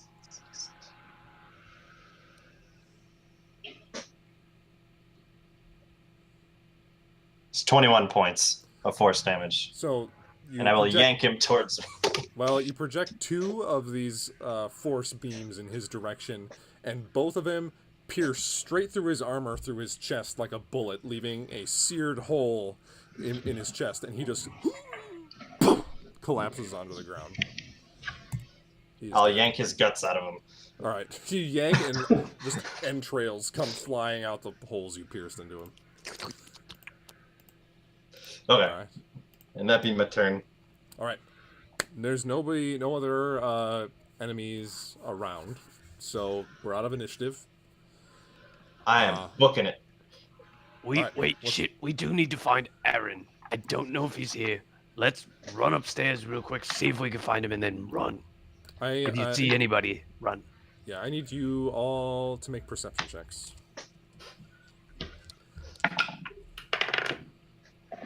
12. 12. Good. 14.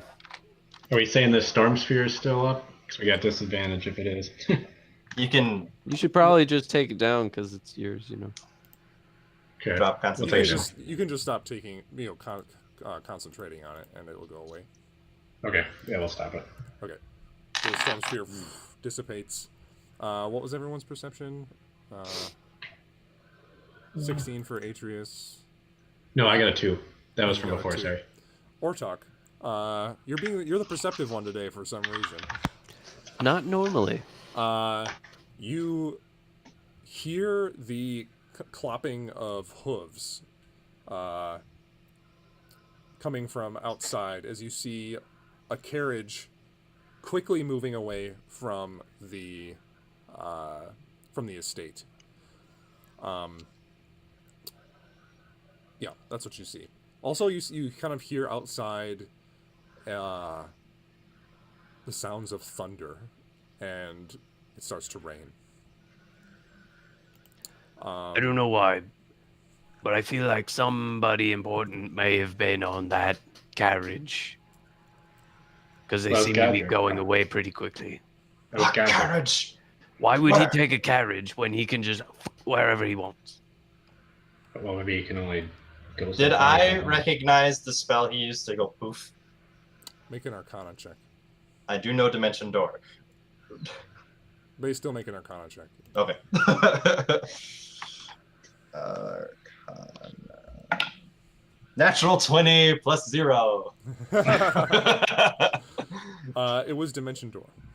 Okay, I'm like, he couldn't have gotten too far. The spell doesn't take him across the world. What do you guys do? How far away is the carriage? Can we shoot something at it? Carriage is like 500 feet away across the whole courtyard. Ortok's gonna run out the front door. All right, Ortok, you run out the front door. You're met with a cold rain coming on top of your head, and the courtyard seems to be basically empty. You see that the carriage just about starts, like the iron gates that lead into kind of the courtyard gardens of the Weyland estate have been opened, and it's pretty much at this moment the carriage is passing through those gates. We need to go after that carriage. I fly as fast as I can. Okay, you're all dashing towards the carriage? Yeah. All right. As it leaves the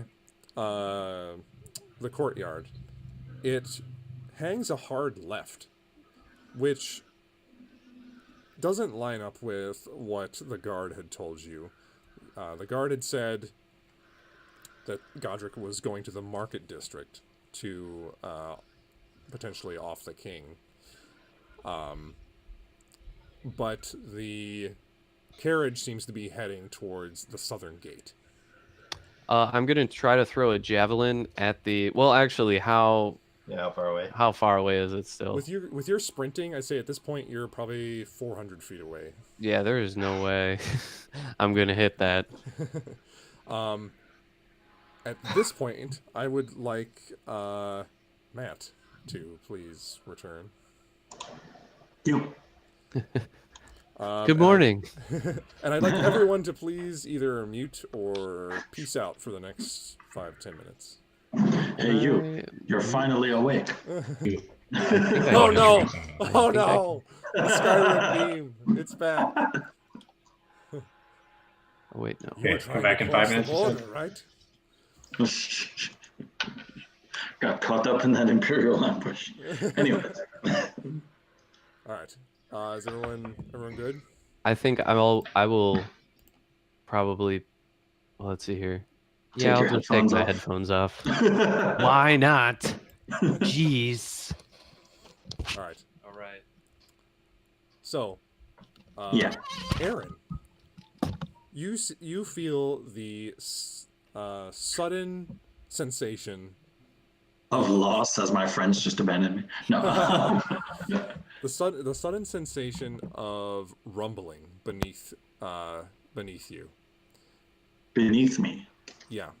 Am I just in like a room somewhere? So I'm awake at this point. No, it's kind of like the weird, like vague consciousness. Like, kind of like sleep paralysis style consciousness, where you're just like barely awake enough to notice like a few things.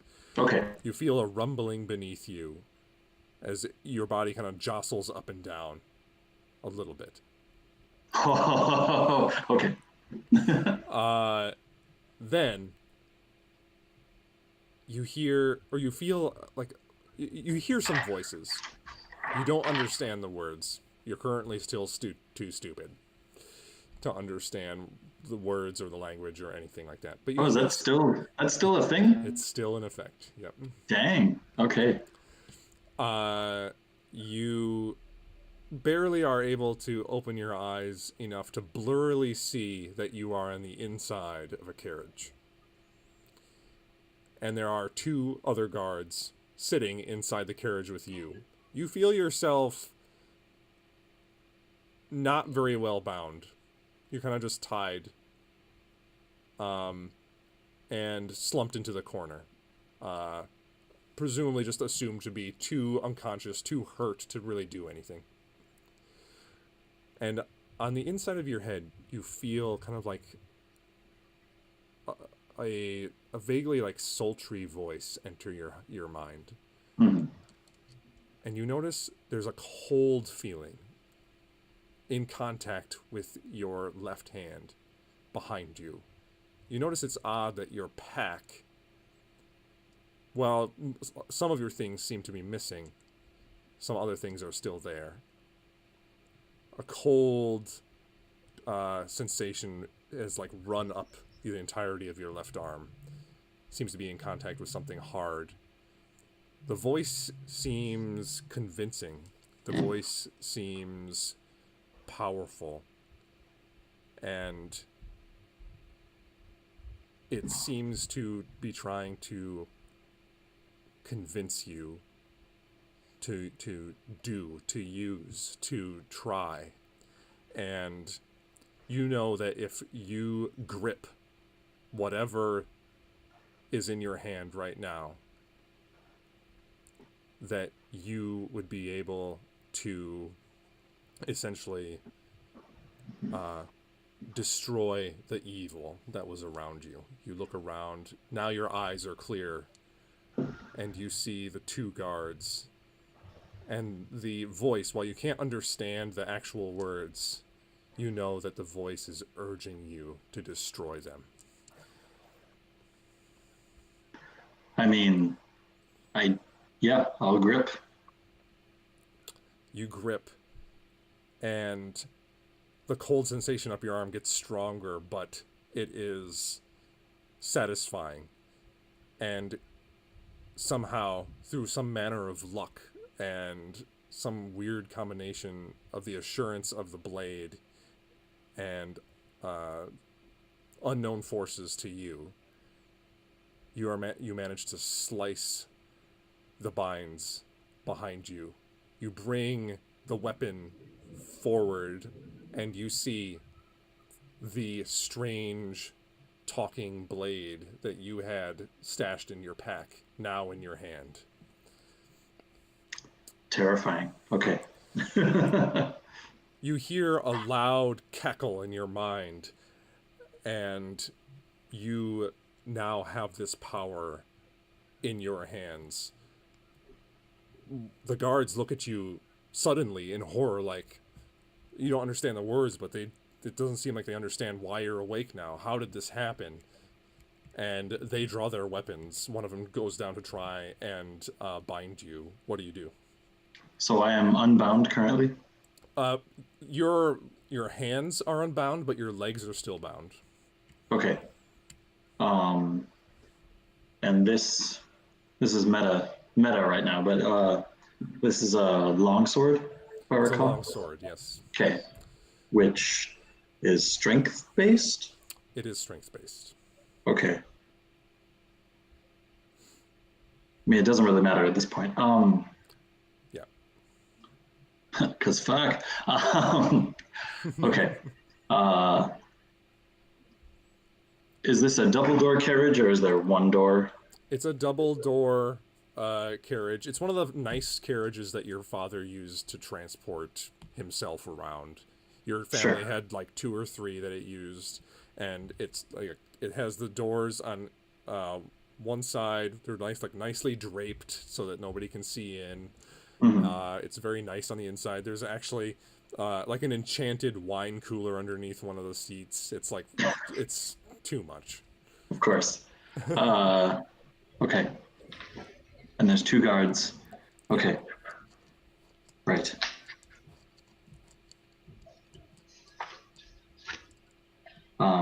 Okay. I don't know what... Is it possible for me to... it's the stupefy thing or whatever it's called is very it's difficult.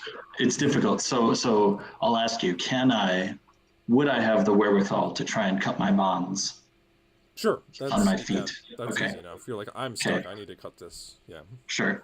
So I do that, maybe with the sword's aid, however story-wise you want to make it happen. Easy enough. And your mind, like, while before it seemed like you were just, it was impossibly cloudy to even think you were running on total instinct, the blade seems to urge you to do certain things that makes it easier to do more intelligent actions. Cool. While you're not quite sure exactly why you're doing them, you just know they're good ideas, and you start. Yeah. You cut the binds easily. The guards, one of them goes up to try and pin you. Roll either acrobatics or athletics, your choice, to try and dodge his grapple. Okay.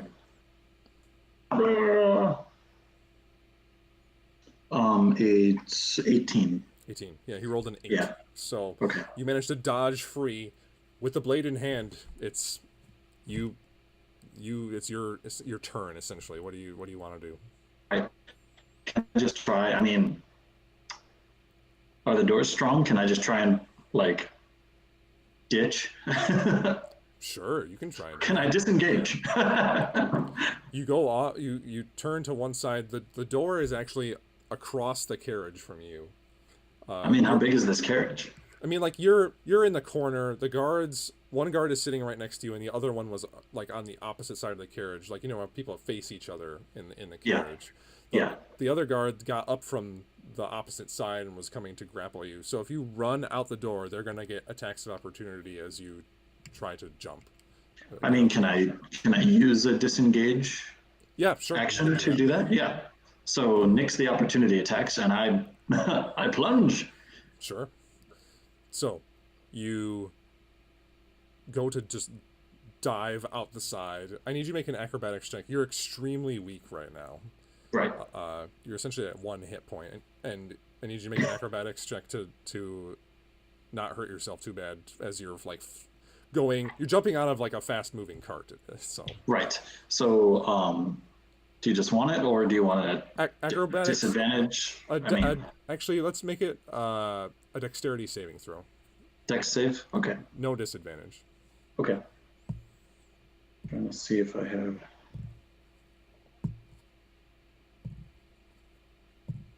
Evasion doesn't work that way. Okay.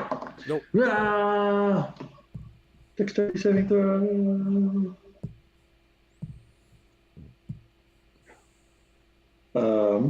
Oh, that's right. I'm very dexterous. 18. 18. Okay. Yeah.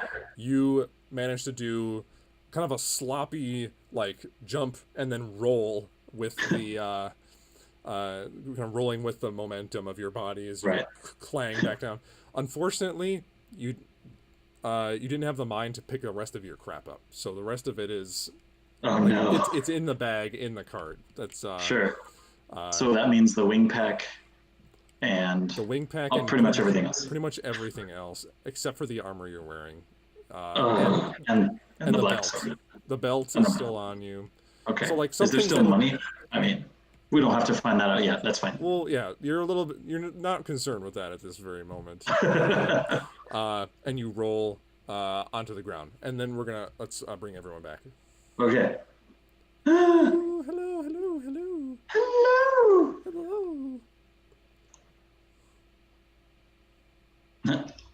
Or not. Hello, everyone. Are we back? We're back. He's back. Is that the thumb of righteousness? The thumb of righteousness, indeed.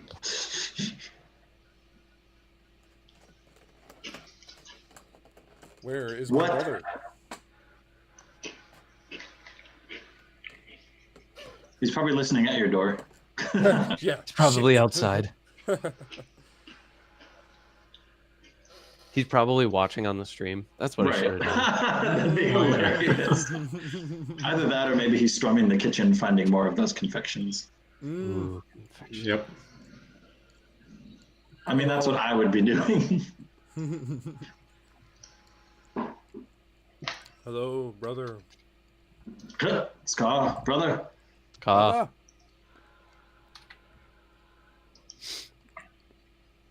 We'll message him.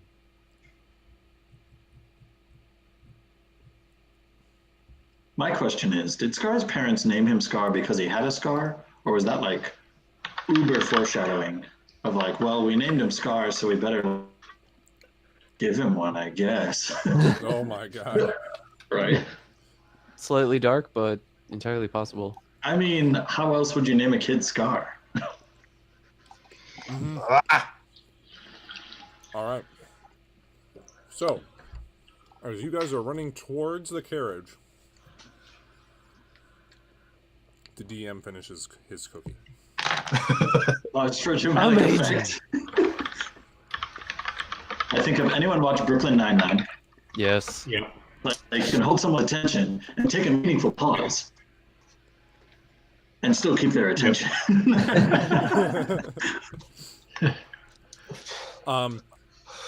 You guys are running through the courtyard. What's your fly speed? What's Molek's fly speed? 30. 30. Okay, so you're just as fast as everyone else. Mm-hmm. Going through the courtyard, you see a figure bail out of the right side of the carriage and just collapse and roll onto the ground. What are you guys doing? Do we recognize that figure? It's a bit far away now that the rain is coming down. It's like 400 feet, but go ahead and make a perception check. Okay. Oof. 9. 9. It's hard to tell. Well, I'm just gonna keep running in the direction of the carriage / the thing that fell out of the carriage. Okay. You're all following Ortok? Yep. Has it been encroaching a minute? It's real close. Like the next, you got like 10 more seconds. Okay, I'm descending to a safe house, dude. Oh shit! So, you slowly descend to the ground, continuing the run with the rest of your companions. You get real close to the body, and from about 30 feet away, all of you recognize this as Aaron. But he looks terrible. His body's all scarred up. His clothes are ripped. He has this long black blade in his hand with just a sinister looking cross guard. The blade itself seems to like draw the light in from around it. It's like it's darkening the space around him.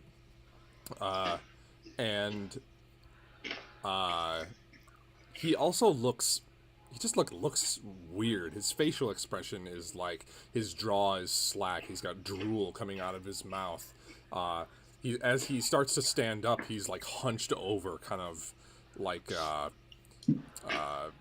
an animal might be. He's just like really. It just looks really bizarre. And you guys eventually, in the next like 5 or 6 seconds, find your way up to him. I'm gonna slam a health potion into his mouth. Okay.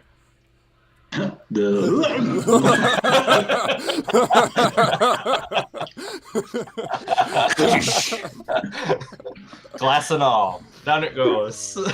Yeah, he takes damage because he's getting. Nothing happens. He just like stays the same. I feel the same, but I'm bleeding on the inside.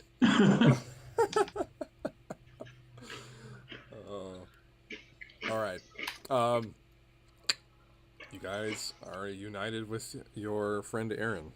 I trip him with my tail and point the halberd at him. Sure. What health do I have now? Oh yeah. What's your? Well, how much healing did he get? I should probably roll for that. Yeah. Yes, please. You get. Ooh, those are good. That's not. 6 points of health. I'll take it. Mm-hmm. All right. Aaron looks a little better, but still Still really shitty. Really shitty. Was Godrich in there? Asking Aaron. Yeah, Aaron looks towards you, Atreus, but still has a like his eyes are glazed, his jaw is just kind of. He's very zombified right now. We really, really need to get to the market district. Okay, Otherwise, we have a war on our hands. So let's go. I'm gonna like pick Aaron up and get him moving.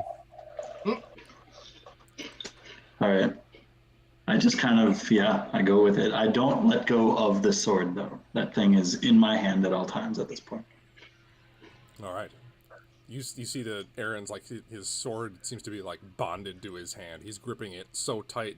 His knuckles are white and his arm seems like vaguely weaker looking than his other arm. Then Ortok is kind of dragging Aaron towards the market. Is that what you're doing? Are you dragging me, or are you like doing the over the shoulder deal? Whatever's fastest. Carry me across the threshold.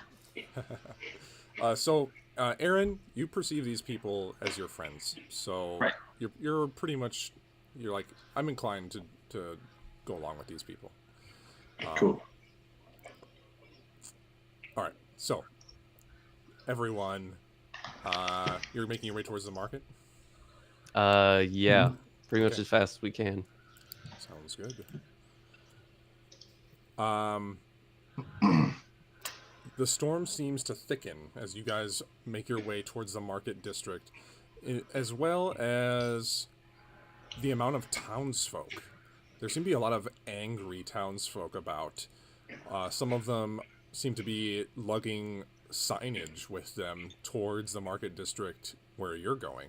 Some of them say, "Nay to the king," or "No treaty," or less control, more freedom, things like that. You start seeing some of the town's guard keeping them back from what appears to be a perceived path. And eventually you come up, you're about 50 feet, I'm going to say like 100 feet away from the market. Small hordes of civilians are being held back by what appear to be town's guard. And then you see it. There are 2 carriages coming down this path that was being forged by the various guards, holding back various amounts of townsfolk. You see outside the lead carriage, which is this stark black carriage with kind of a gaudy gold trim, very spiky gothic kind of carriage with 4 black horses leading it. The 4 horses are dead. They're on the ground, blood spilled from all of them. And there are several guards that look to be adorned in very beautiful, kingly, kind of like basically King's Guard armor with the symbol of the Bolton Stronghold emblazoned on their shoulders. They're wearing long they were wearing long like leather capes and were very well put together. However, 3 of them lie dead around this carriage. A couple red-robed cultists are approaching the carriage along with Godrich near one of their sides. They're probably, I would say 15 feet away from the carriage. Behind the carriage, the lead carriage, is another one. A white carriage with kind of copper lining and very reminiscent design of things you saw in Solaria. The carriage itself very beautifully adorned in long, sweeping lines of gold and copper. The horses on this carriage also lie dead, as other what look like construct style guards lie dismantled and destroyed around them, and a woman with long black hair and white robes, with additional black, like shoulder pauldron, like protrusions coming out of her shoulder, in addition to a long staff in her hand, but she lies unconscious on the ground. Guards seem to hold back the crowd as they throw various objects at the different carriages, angry at the treaty attempting to be forged. You guys are now, as you run, are about, I would say, 40 feet away from the carriage. What are you all doing? I see Godrich. You do. We attack Godrich. I shoot 2 Eldritch Blasts at him. All right, as you guys go to move to attack, I need everyone to roll initiative. Woo!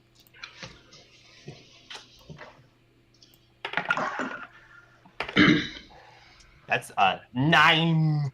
And somehow I forgot to put your tokens on here, so give me a second.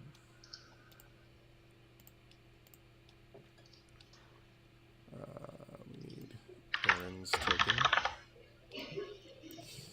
We need Ortok's token. This guy. And we need Atreus's token. So you guys come up just from down the market square. The guards, you're you're on one of the streets where they were going to, like, well, actually, I messed up here. There we go. You're coming down from down there. Those guards are blocking off that corridor over there from various malcontent townsfolk. All right, let's get this initiative figured out.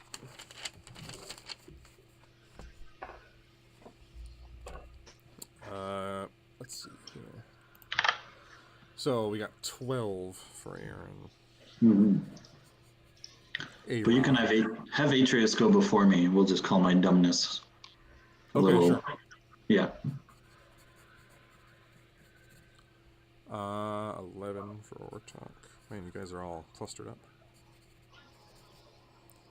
And then 9. We attack as a team or not at all?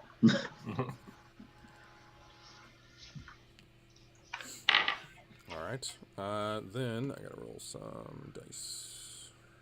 Where did I put them? So this is Godrich.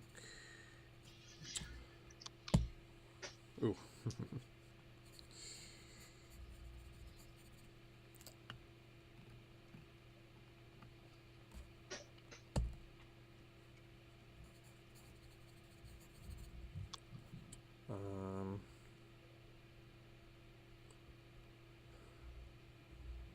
Okay. Then, I think I got everyone here. Yeah. So, at the top of the round, Godrich rolled really well. So, he stalks his way towards the carriage and slams the door open with one arm. He gives a slight bow and says, "My king," and jabs him in the chest with his rapier. The king, being, all of you have the it's vaguely known that the king is quite old. And you hear a muffled croak come from the inside of the carriage. He does not appear, from your perspective, he does not appear to be dead. He's still moving.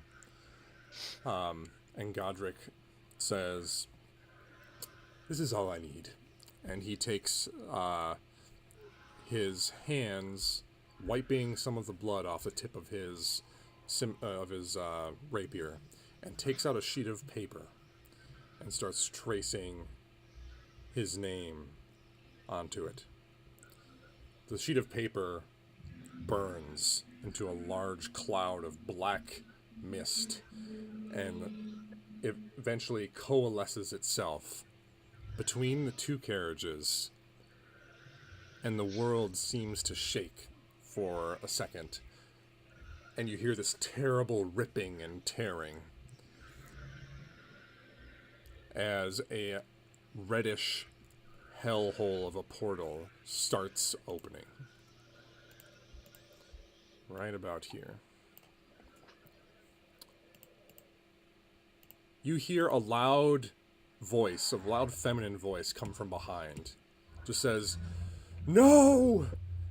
As you see the woman in white, now barely conscious, standing up, her hands outreached, a bunch of green tendril-like energy comes out of the tip of her staff and shoots towards the portal.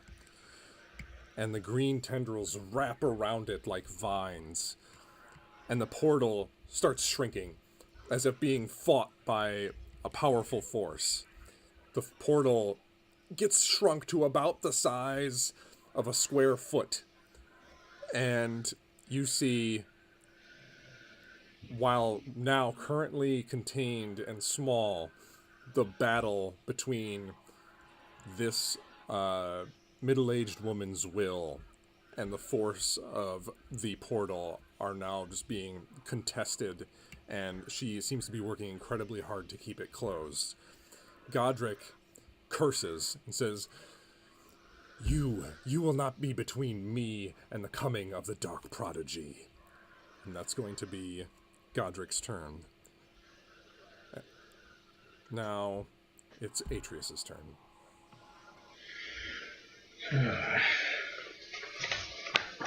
Okay. To be clear, the woman unconscious is this token right here.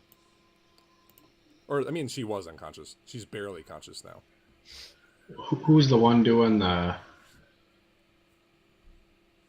portal? The portal seems to have appeared through the magic of the signature.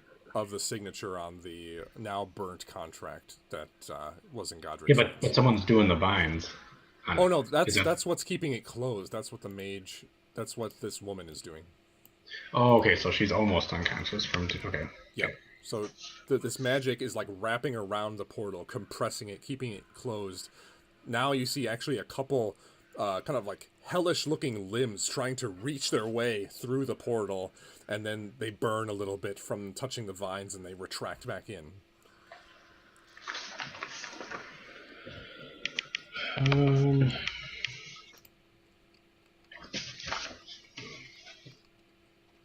Yeah, I don't really...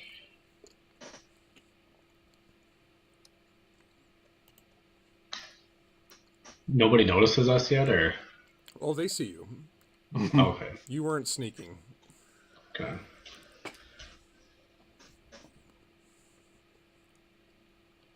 I'm gonna do max millions earthy and grass on Godrich. Or try to. Sure.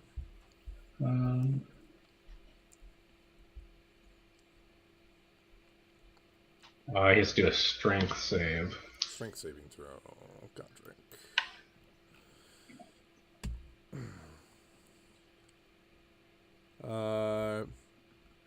He is gonna use his Dark One's luck to increase his roll. He rolls a 23. Okay, yeah, he's good. I'm gonna use I had to call it before I did it actually, I think. What were you gonna do? I was gonna use one of my sorcery points I guess I could probably do it. I could do a quicken spell, so I can do it again. It just has a bonus action. Sure, sounds good. One more strength save? Yep. So does he still get that extra bonus roll? No, he doesn't, and he rolls a 4. He rolls a 4 instead. Okay, so then he'll fail. So he just takes 2d6.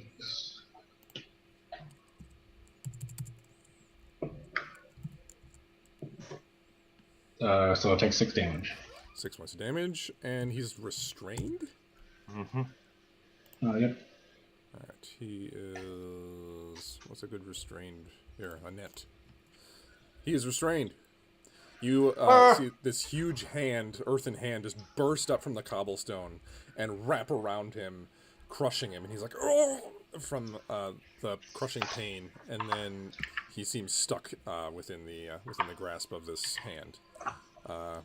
Moving anywhere, Atreus? Are these trees providing any cover or no? You'd get partial cover if you're behind one. I can't move my guy. Can you unlock him? Yeah, I'll get him. I'm just gonna throw him between the trees. Okay. Chris is the guy that's controlling this. Pow. Should be good. There we go. Alright, so I'll kind of take cover. Sounds good. Whatever I can in there. Alright. So I'll give you like half cover. You get like, I think it's +3 to your AC if something attacks you with ranged from there. Right. I'm just fixing everyone's token real quick.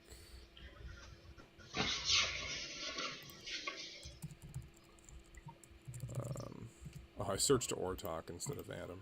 And this is Aaron. Alright. After Atreus, it's Aaron's turn. You look ahead, and the sword seems to divine its way towards your father, as if guiding your arm, pointing straight at him. You're muted. Oh, muted Aaron. So anyways, that's the last time I mowed the lawn naked. Oh boy. But as I was saying,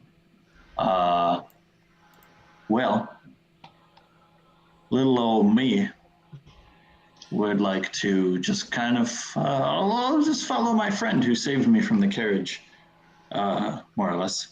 And I will just take a dash up to the bad man. I know it incites attack of opportunity, perhaps from, well, I'm entering his range, but not leaving it. Yep, you didn't leave, so. Okay. So I'll dash and I'll take a swing at the bad man. Sounds good.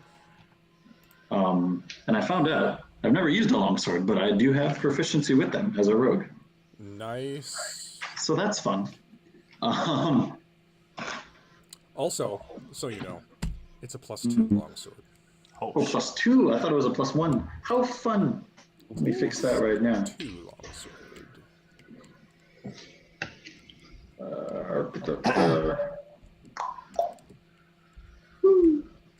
Not bad. Okay. Well, it's black. Let me use the black. We must be on flavor. Charred body of God. All right. That's a 5 + 7 is 12. 12 is a miss. Okay. That's it then, because I dashed and swung. You added the +2 to your attack roll too? Yeah, because it's a +2 and I get a +5. Because your strength, you have a +2 to your strength? Yeah, +2 to strength, and I add my proficiency, so it's... Okay, yeah. we got there. Yeah, okay, cool. So it's a +7, and I rolled a 5, so yeah. Sounds good. All right, so you swing the blade, but still precarious due to your current condition. And that all you got? Yeah, because I used my bonus to dash. So dash, that's right. Okay. Ortok, it's your turn.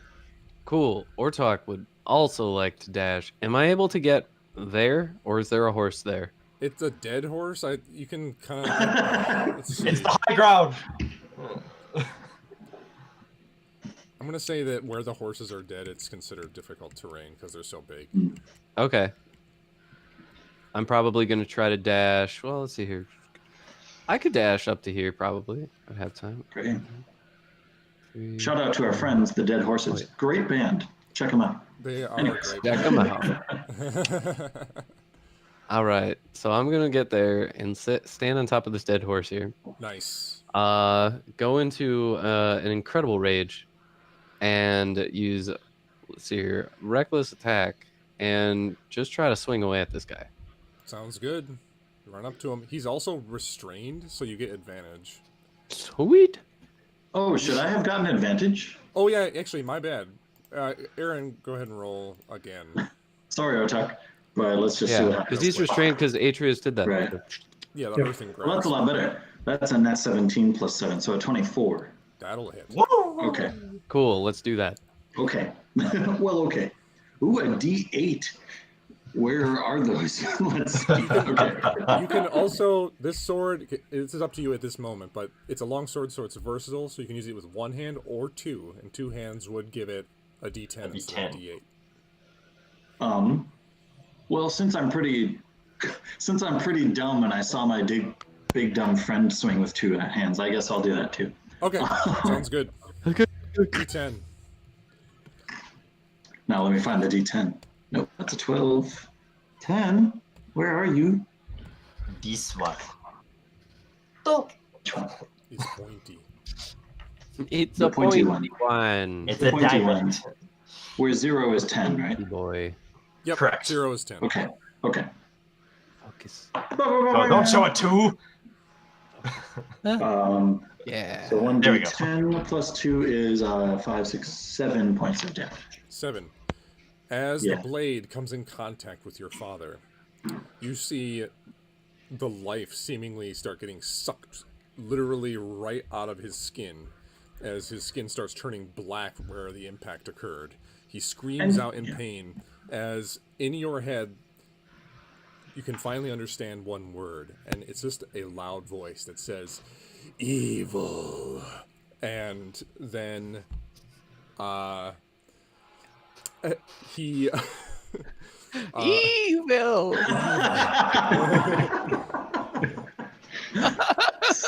I'm sorry, that's one off in my head. I'm sorry. roll an extra 2d6 necrotic damage. Oh, dang. Okay. 2d6. Wow. Max damage, 2 6s, 12. Wow. What was the first damage again? It was like... The first damage, I rolled a natural 5, and it's a +2 sword, so 7. And then a 12 necrotic. Okay. You also roll your strength. You do your strength. You add your strength for damage too. I think that... Well, is the +2 also to damage? Yes. Oh, I'm sorry. And it's 9 That's- damage. Hold on. Let me just... Strength modifier. Oh, that's why I need to add it. This is a handy app, but I have to do more. So 5, yes, 9, 12, so 21 total points. All right. This blade sinks deep into his exposed arm, and you see his arm shrivel up just a little bit. He turns to you, a couple tears in his eyes, as he looks angrily at you. Yeah. So I feel Aaron feels a little satisfied at this point. Mm-hmm. Briefly, your arm appears to look slightly more healthy as the blade takes a strike into your father. Now we'll do Ortok's turn. Woo! Okay, Ortok dashes to the horse and is standing on this dead horse. And he's now in a rage, and he's going to use Reckless Attack to attack He's Godrich. already grappled. Oh, yeah, there's no point in doing it. Yeah, you get advantage anyway. All right. Slappy slap, attack. Natural 20. Oh! Yeah. Woot woot. So let's see here. We got... Oh, not that great, but okay.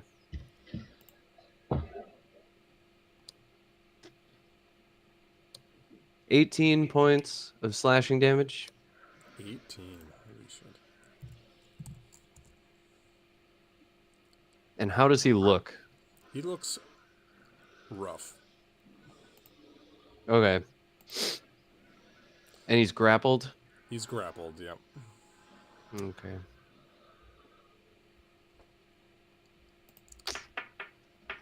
Yeah, over these like 3 battles you've had with him, hasn't had much time to rest or get healthy. So you've been wearing him down. Oh yeah, technically, guys, I did fight him. Like, he just, yeah. Okay, I'm gonna hit him. Yeah, I'll hit him again. Probably won't. Oh god, that didn't work. Oh yeah, this doesn't really matter. So it's gonna be 13 to hit. 13 misses. Yeah. So you bring the blade down, and he puts up his arm, and it deflects off this kind of invisible mage armor-like barrier off of the outside of him. Damn, major. Then is that all you got, Orchak? Yeah, that's all I got. Now it's Mullock's turn. So,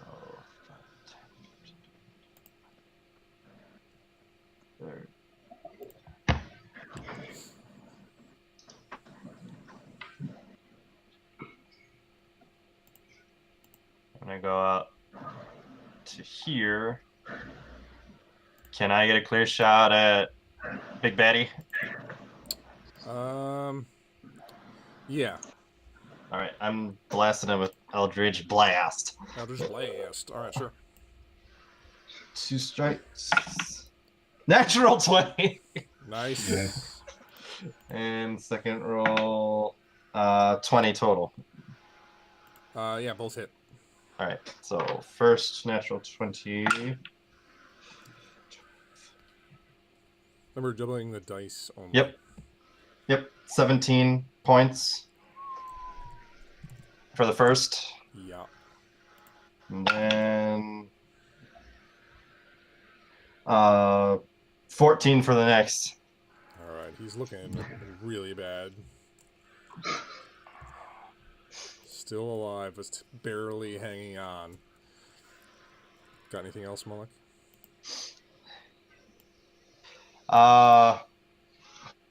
Yeah, that's all I got. That's movement and blast. You hear Godrich just yell,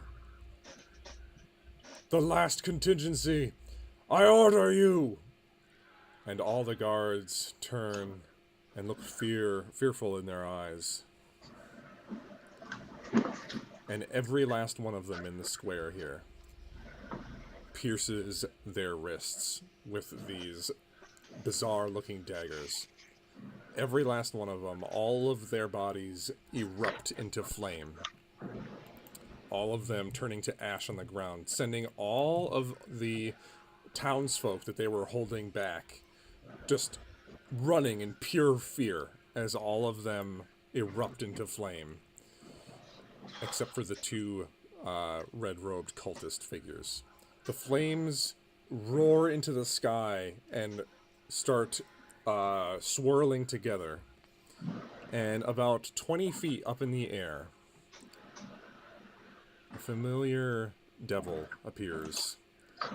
A black-armored, fair-skinned, beautiful, black-winged woman with a long sword and a large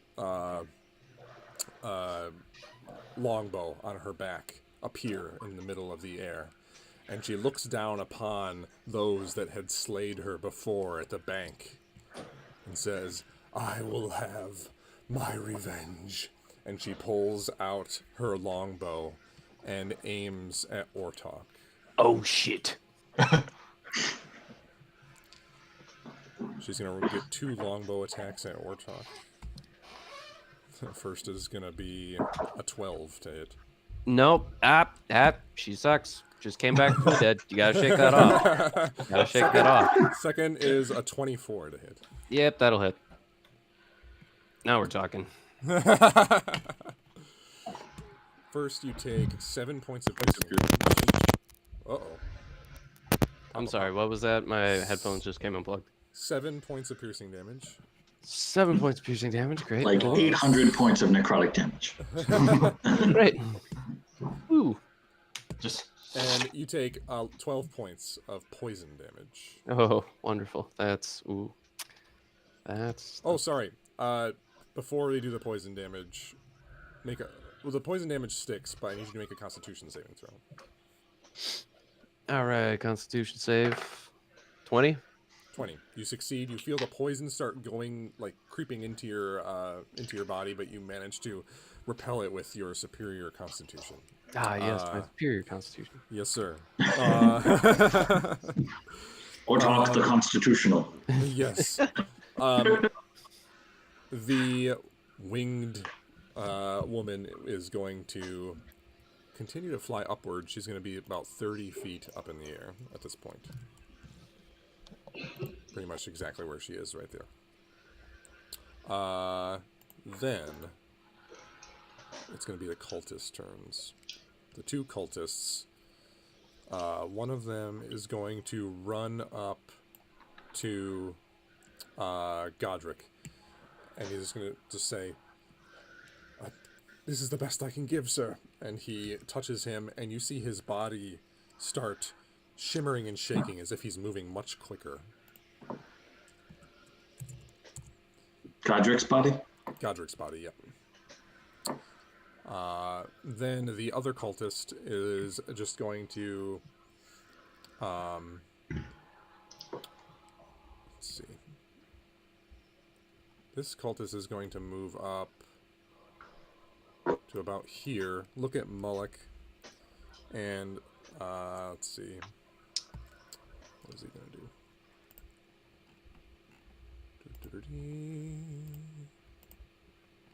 Here he is.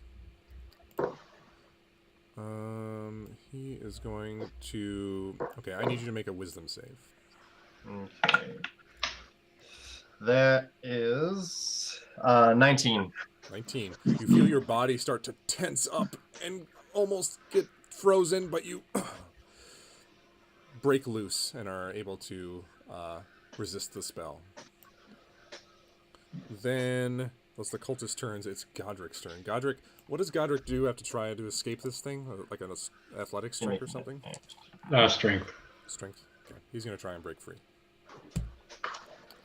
With a 14? No. Okay. He is still held down to the ground, restrained, unable to break loose. That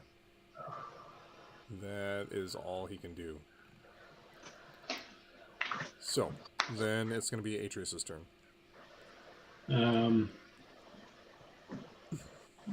Does he still look pretty rough? Because I know, like, the rope guy healed him a little bit. He looks terrible. Okay. And then the summoned, she's 30 feet up. Yep, 30 feet. Yeah, okay.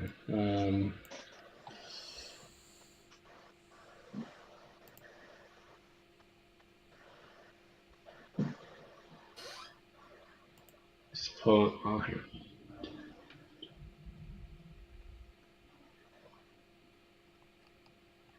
Oh, dang, I can't.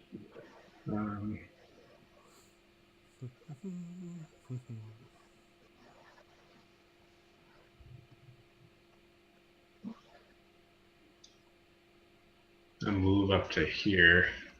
Okay.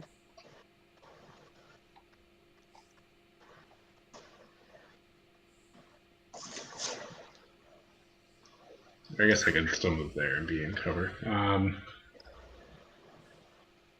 And then I'll, as my action, I can I can crush with the hand. Okay. Wait, what? So yes. So do another strength save. Okay. This time he rolls a 19. Okay, so then that'll save. So then he'll take half damage. Okay.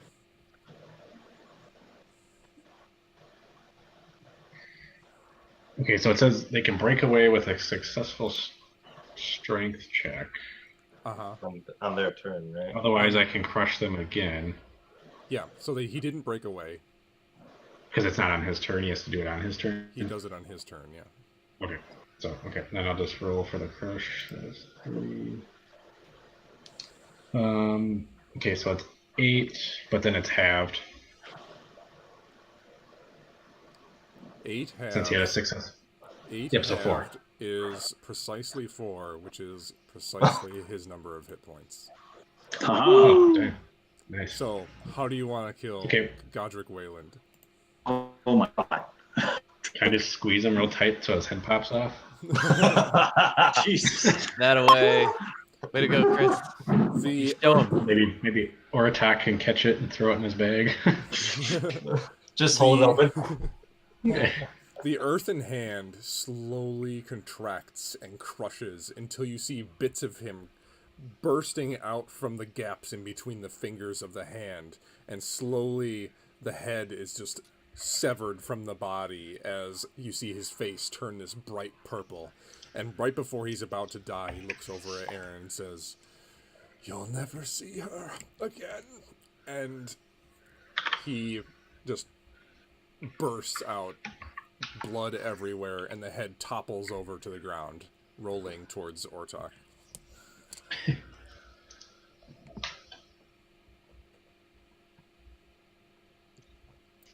Got anything else, Atreus? No, I'll probably stay there. I think I don't know if the hand stays there, because I know as an action I can make it grab another person. Oh yeah, it totally stays there. Okay, so then the hand will just stay there, because I didn't break concentration. So I'll just take cover behind this tree then. Okay. Then it is Aaron's turn. Right. With him gone, am I still stupid? You are. Okay. All right. Well. You turn to your left, and the sword almost divines its way towards the cultist. Yeah, I mean, yeah. Yeah, so seeing that gratuitous amount of violence, I wish to add to it. And I'll take a two-handed swing. All right. At Mr. Red Robe. Red Robe. That's good.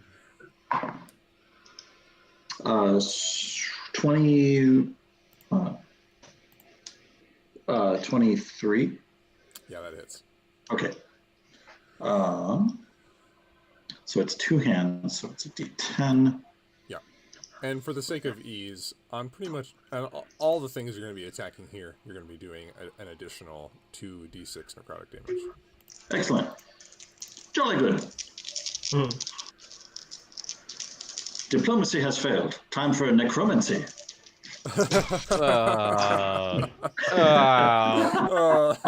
Elected better win. Stupid. That's the new version of that spell. They just have to make really bad puns now. That's all he can speak in. Okay. Yes. So let's see. I just rolled a 1 for damage, but that's still so plus 5 or 4. Blah, blah. Anyways, 5, 6, 7, 8, 10 total damage. Do you need to know what's necrotic, or does it matter right now? I do not need to know any of that. Okay, 10 total. All right, the blade slashes through this cultist. He kind of yelps out in pain, and your arm once again looks just a little bit more healthy as you slash through him. You kind of hear like a menacing laugh coming from the blade as you slash through this man. The cultist kind of like looks wide-eyed at you, like, "What the hell did you just do to me?" And then, is that all you got, Aaron? Yeah, I'll use my bonus action then to kind of hide next to Ortok here. Like, I'll just kind of step and be... Yeah, I'll be near Ortok. Okay, the cultist will get an attack of opportunity. Not if I use my bonus to disengage. Sorry, I didn't mention that. Okay, that's you use your bonus to disengage, and then you're going to hide by Ortok. Okay. Correct. Not actual hiding, but like, I'll be right there. Yeah. Yeah, okay. Ortok, you see kind of like a weird animalistic version of Aaron scurry up to you as if he's trying to like be protected by your bulk. Animal. Now that's Aaron's turn, so now it's Ortok's turn.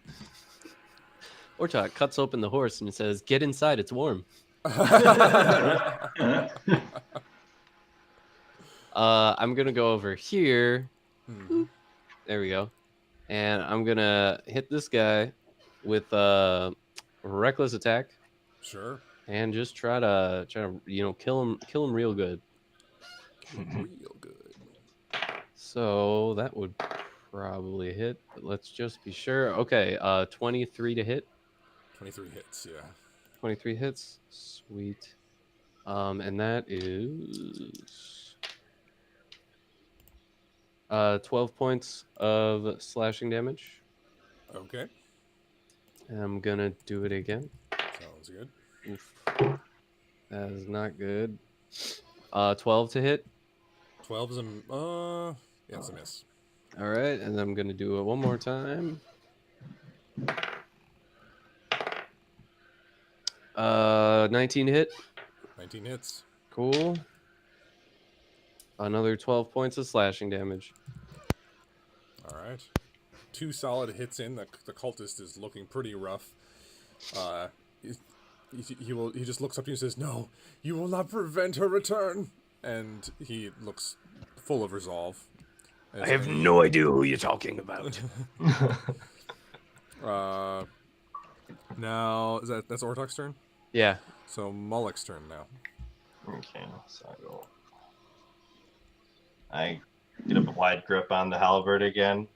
So it's on both ends, and I will go ham on this guy. Do it. That's 25 to hit. Yeah, sure.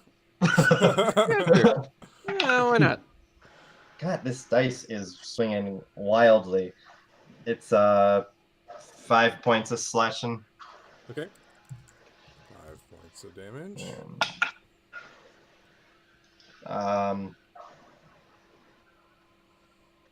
13 to hit on the second one. Yeah, 13. Oh no, 13 misses. Sorry. A bonus smack. Oh sure. Pole arm. Roll an attack. Smack. Why? Where was that earlier? 24 to hit. Yeah, that'll hit.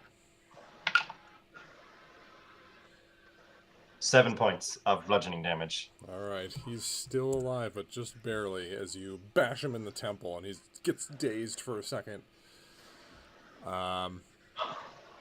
Now it's the Flying Devil's turn. It's Big Bitch's turn. She's not particularly big. She is just seemingly very powerful and has big wings. Okay, anyway. Well, you know what they say about big wings. I mean, I don't, but you must know.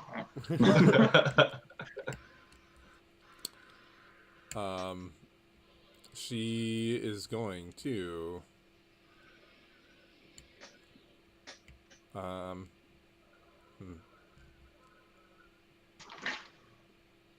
yeah, she's just gonna continue to attack Ortok.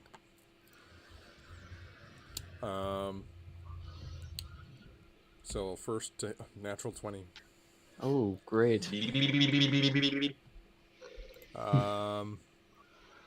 So okay. So you take 11 points of piercing damage. All right. And then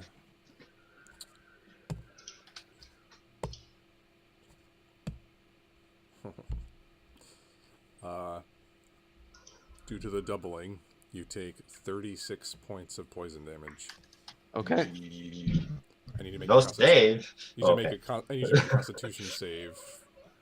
Constitution save. The damage 20. 6, but 20. All right, you managed 20 again. to resist being poisoned. Because I'm so constitution-y. You're full of a Constitution. I'm full of Constitution.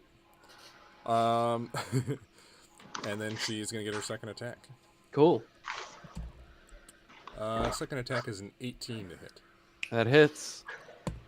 You take 6 points of piercing damage. Cool. Also, let me know if this ever hits your relentless endurance. Oh, it already has. Oh, it has. It already has. Was it the last attack? Yeah. Okay. So, Ortok. As this woman releases this second arrow at you, you from this first attack, you are almost you almost fall to the ground, but you fill yourself with rage and the bloodlust goes into your eyes and you manage to stay upright. And the storm reacts as the rain seems to fall harder around you. And as you hold your blade up into the air, a lightning bolt comes from the sky and crashes immediately into your blade, coursing it full of energy, and you feel this surge of adrenaline as you find yourself still up after that attack, and a small tempest of electrical energy is coursing around you. The second attack from this devil, the arrow careening towards you, seems as though it would have hit. The storm, however, that's around you deflects the arrow off its course, and the arrow sticks into the ground as the storm slowly subsides off of you. Oh, that was sick. You hear a thundering, booming voice off in just off in the distance, kind of towards Draconia, and the voice just says, "Destroy them." And with that's the end of that devil's turn. Now the two cultists are going to go. The cultist nearest Godrich is very disappointed at his friend, or his, I guess not friend, but his master died. He is going to point his finger towards Aaron, who's carrying the sinister blade that he just got attacked with. Aaron, I need you to make a wisdom saving throw. Wisdom save. Is my wisdom the same? It is the same. Okay. 15. 15. Yeah, you feel your body start tensing up, but you manage to break free. Sweet. Then this other cultist is going to put both of his hands out, and a huge swath of flame is going to erupt from his fingertips. I need Ortok, Mullick, and Aaron to make dexterity saving throws. Is this technically danger sense? Yeah, sure. Cool.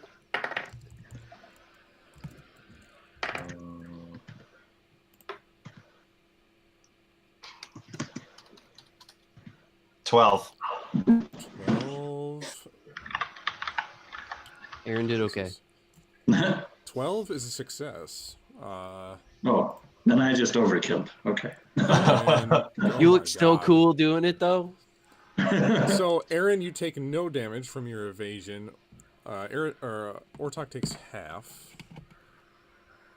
So, I mean, unless it's less than 1, that's really. Aaron blinks out of existence for a second. Right. So, still. all of you succeed, so all of you only take 3 points of fire damage. All right. So Ortok I goes take down. 1 point of fire damage. Yep. Ortok is down. Okay, Ortok is unconscious. What? No. Don't. Don't. No. Then that's the cultist's turn. They're going to stay where they are. We're back to the top with Atreus. Are these people in the cart here? Are they doing anything? Hold on. Where am I looking? The Those two guys people. dead. Oh, in theory. well, the king looks out of it. This guy is dead. Oh, he did. Okay. Yeah. Oh, he's dead. You see an arm just like flopping out the side. Oh, his weapon dropped. Yeah. He's just been watching the whole time. He's, Yeah. he doesn't And want to Just this- sitting there chilling. And this nice Not lady is inside. in the round somewhere. Well, she is sitting there with her staff, these green tendrils of energy coming off of it, holding the portal closed. She's concentrating. She's busy. Okay. She's very deeply concentrating on this. Okay. Did I get to go? Ortok. Yeah, you did. You attacked that guy. Oh, yeah. Okay. Because I thought I rolled shit. Yeah. Atreus. Yep. Yeah, it's Atreus' turn.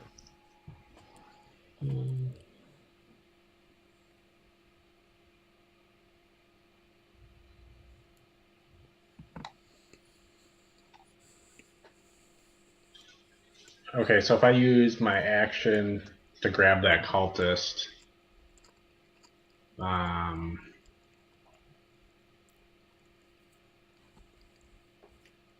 okay, yeah, so then he can take the 2d6.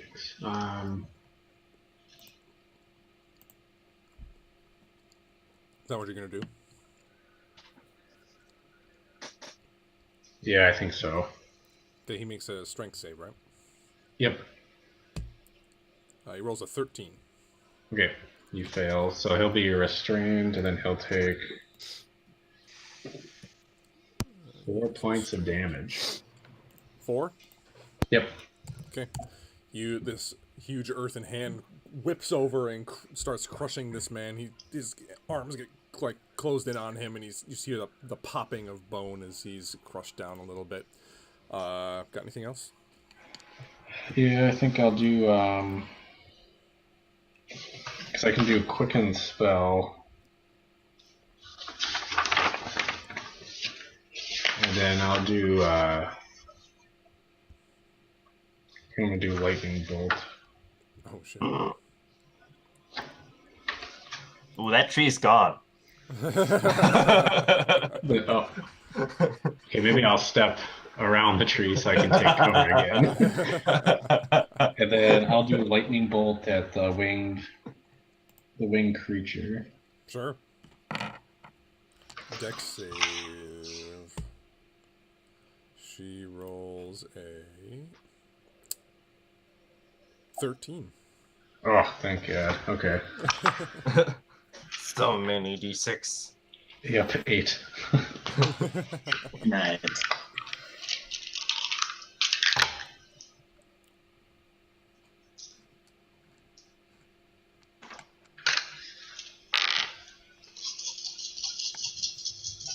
Ooh, that's the best sound in D&D right there.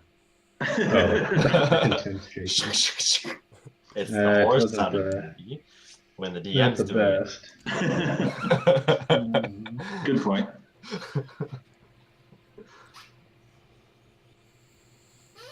So they'll take 25. 25, nice. Yeah. 5 points of lightning damage as all of you see this lightning bolt just careen across the stage up into the air, missing the top of the cart and just hitting this winged devil straight in the chest, and a huge scorch mark on her armor. She loses just a slight bit of altitude as she tenses from the electrical impact. She looks over at you, Atreus, with a menacing face. Got anything else? Yeah, I'm just gonna pop back behind the tree. Sure. Wait, there's... What? Is this like a building here? It is. Can I like walk into here? Yeah, there's a front door and it's just open. You walk in and it appears to be just some sort of like linens shop. All right, I'm gonna walk in and close the door. All right. Yes. Like a wreck. All right. You close the door. You all watch as like lightning bolt, and then close the door. Out of here. Come out of here. Fantastic. Outstanding move. All right. Then it's Aaron's turn. Modern problems require modern solutions. So I was just reading through my stuff, and it turns out I don't get sneak attack with a longsword. You don't. Yep. Right. So I'll ignore that, dude. I'm gonna continue then. I'll go over here again and attack this man. Advantage. You get advantage because he's restrained. Neato. Probably good. Where's my D10? Here it is.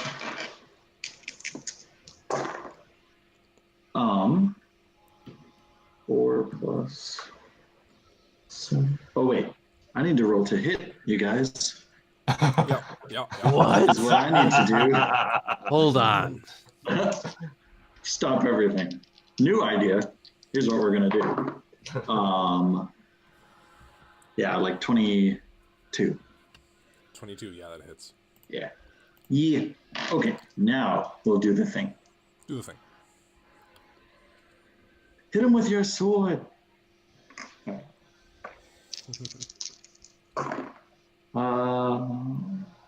Ooh. 17 total damage. Jeez. Yeah, I rolled double sixes again. Oh my Just a God. 1 on the thing. Yeah. You just go for a full thrust, jabbing him in the chest. You see his face almost get visibly older as you retract the blade out of his body, and he's on death's door. Got anything else, Aaron? Well, you tell me. Can I attack again? Do you have multi-attack? Do I have multi-attack? I don't think rogues do. No, it's not a rogue thing. I didn't think so. No, it is when I'm using. It is when I'm using two-handed or like two one-handed. Right, things. because then you can use your bonus action to attack. But some classes actually have multi-attack. Use your action to attack twice. Oh yeah, that's not a thing I do. So,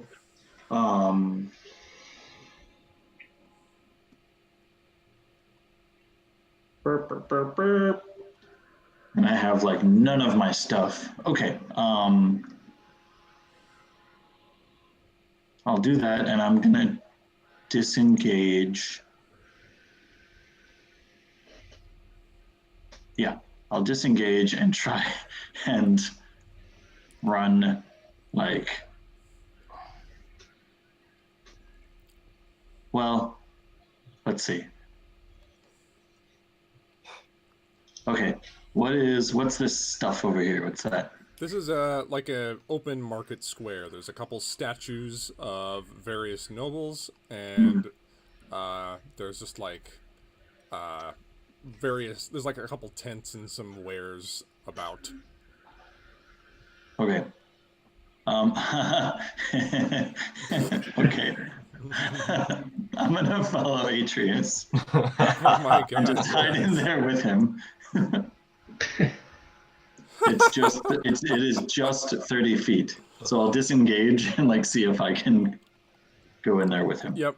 So Atreus, you hear the door open and like you fear for a second that someone might be trying to follow you, but Aaron appears. That's all you got. A dumb look on his face. A really dumb look on his face. Now it's Ortok's turn. I need you to make a death saving throw. Yep. 18. All right. One success. Now it's Mullock's turn. I am going to move 1 square away. Okay, he gets attack of opportunity. Yep. Does a 14 hit? Nope. All right, he takes out his dagger and just like tries to get you, but you're too quick. Now that he's far enough away, I'm going to blast this guy and this guy. I'm gonna Eldritch Blast the last cultist. Okay, 1 each. Yep. Okay. So the guy right in front of me definitely gets one to the face. Definitely right to his face. 24 to hit, and he takes 12 points of force damage. Yeah, you shoot it right at his face, and it goes right between the eyes and creates a perfect hole right in his skull. And he just I yank the brain out. You brain the guy, and he goes and it splatters all over. I gain my 13 points. 1, 2, 3, And then the next guy, 15 to hit. 15 hits, yeah. Another 7 points of force damage. 7. And again, he gets offed by this this blast. He just goes, "Poosh!" and his remains are scattered about from the force of the impact. Okay, now I'm going to go over, so 5, 10, 15. I'm going to grab,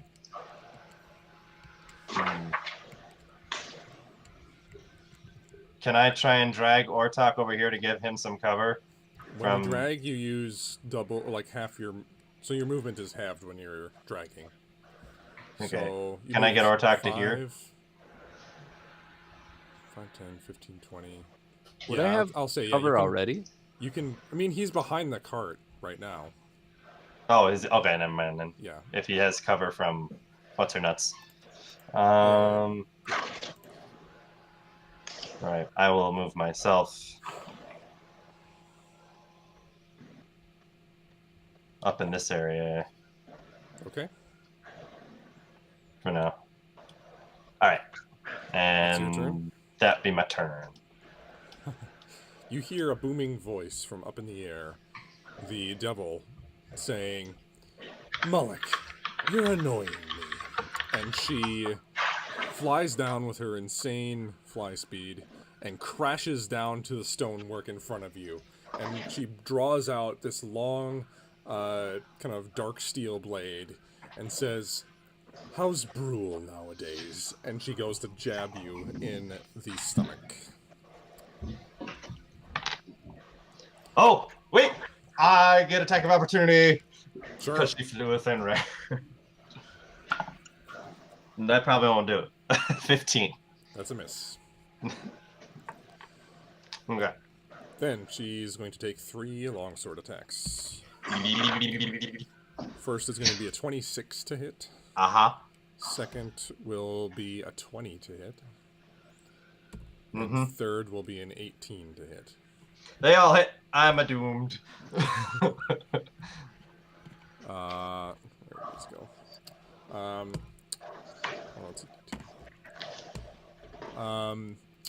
You take, from the first one, you take 11 points of slashing plus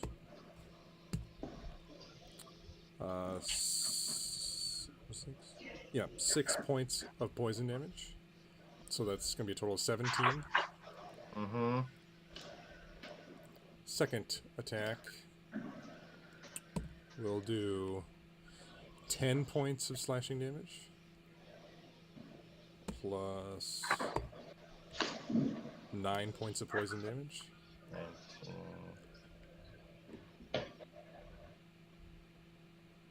Third attack does another 10 points of slashing damage. I'm done. Okay. No. Oh no. This might be it. The last time she impales you, and she... Oh, wait, do I have a thing? I'm waiting for you to have a thing.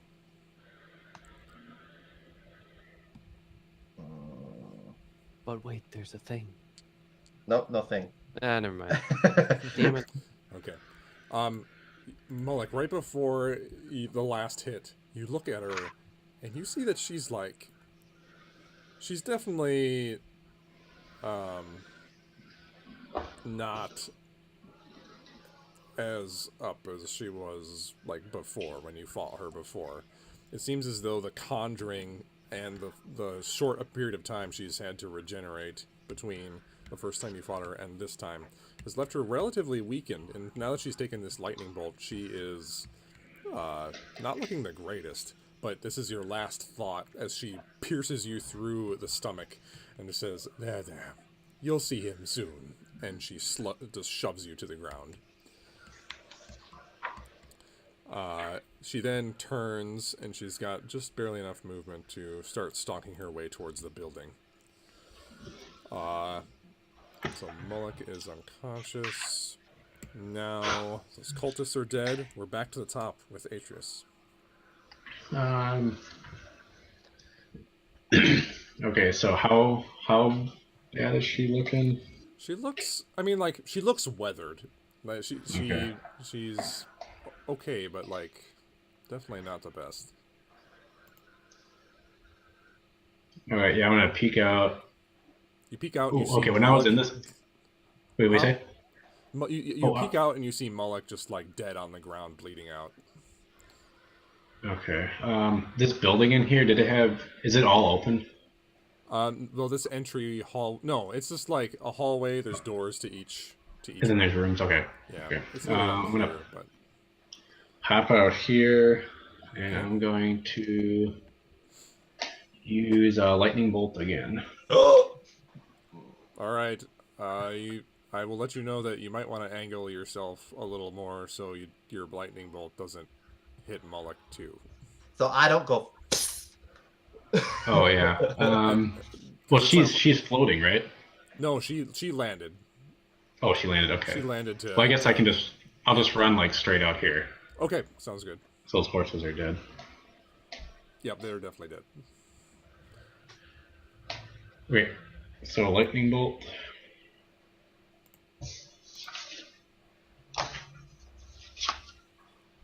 Oh yeah, I need to make his dex save. Yep. She rolls a 14. Yes. Okay, she'll get hit. Yes! Evil. There's evil afoot. Okay, this one's a little better than last time. Okay, so that's gonna do 36. 36. Shit. That is a lot. She. Okay, now I'm gonna. Oh, what's she doing? Oh yeah, she just like takes the full force of the blow. She almost bends to one knee for a second, and she looks at you with a smile and says, "You're next." What do you do? I'm gonna wink at her and try to do it again. I'm gonna use quicken the spell to do it as a bonus action. Woo! Sure. All right. Do it again. Death changed him. A little bit of And then foreplay. I like resurrection, it. and then kind of coming back again, and Oh my I God. suppose death probably doesn't scare Atreus like the rest of us. I just come back as a ghost. I'm fine. Right. Okay. This time What she is dead cannot rolls an die. 11. 11 dice. Okay. I am Zeus! Riser. In one turn.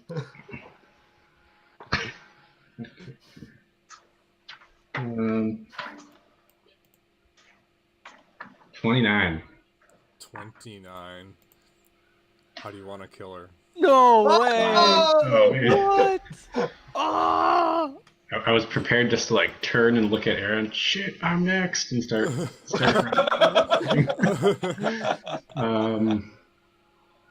don't know. Can I just turn her to like a pile of smoke and ash? Sure. So, your first lightning bolt careens out of one hand, searing through here almost immediately. You give her a classy wink, and careening out of the other hand, the thunderstorm around you actually starts funnel clouding near your position, and as if you're channeling Stranmoss's power yourself, a lightning bolt comes down from the sky. You catch it in one hand, and it courses through your arms, and you send it slinging out towards this devil, and it just goes straight through her. More lightning coalesces from the thunderstorm, and reduces her to a pile of smoking ash. She screams the entire way as she's just totally annihilated. A small crater left in the ground where she once stood. Wow.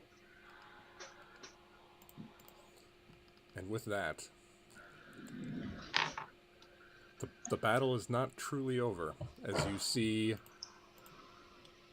a middle-aged looking mage holding her hands out, staff in hand, beads of sweat coming down her face as her greenish tendrils of magical energy are slowly slipping as the portal begins to slowly widen. What do you guys do? Make a death save? I run over there. Is it kind of like we're free right now? Yeah, we're free to. I mean, like, we're not in initiative, but there's definitely still stuff to do. Lay here. Can I just run over here and just like shout out like, what can I do to help? Okay. I don't know if I can do something. Ortok and Molek, I need death saving throws. 16. 16 All right. Success. I'm gonna use Dark One's own luck on that shit. Okay. And that is 13 now. Okay, 13. You have 1 success. She just calls out to you and says, "Any sort of aid you can provide will help. It is a small ritual." And essentially, this is like, it's very much like the way that you guys were trying to impress the Stormlord. Anything you can provide, and any way you can kind of justify how that would help her to close the portal. Any way you can kind of swing things to let me know how that would help her close the portal, that will assist her in some way. Uh-oh. So it's like it's a skill challenge. So Yeah. now I can bleed on it. Is the what's Aaron doing? yeah, Mitch, is the sword compelling me to do anything? The sword. It's my only compass right now, so like I'm gonna do kind of what the sword has. It seems temporarily satiated. Okay. Then I'm just gonna kind of wander out. Okay. I'll follow Atreus. He's kind of like, since the sword isn't like providing any sort of compass, I can only follow one I can identify as a friend. Okay. So I'll just follow Atreus. Yeah. You follow Atreus. You step over your father's annihilated body. Right. You know, upon seeing his head, though, I would like to rage, and you get incredibly angry. Right. Can I like grip the sword and just eviscerate his head?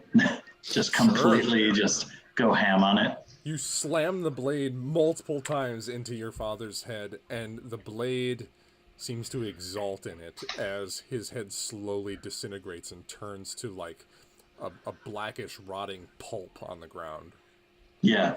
And to those of you watching, it is not a pretty sight. This is not the swordsman that you know.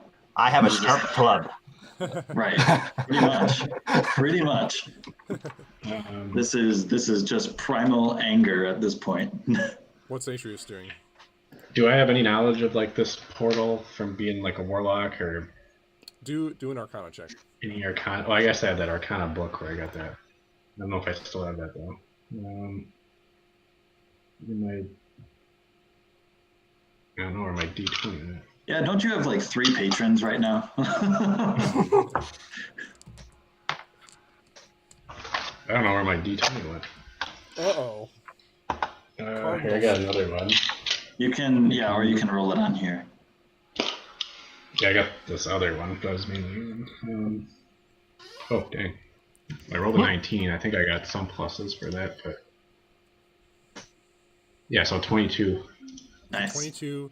This is kind of the most powerful portal you've ever seen in your life. It is, as you peer into it, it appears it's like a perfect hole where like any direction you look into it, it appears to go to hell. It is a direct portal to the hells.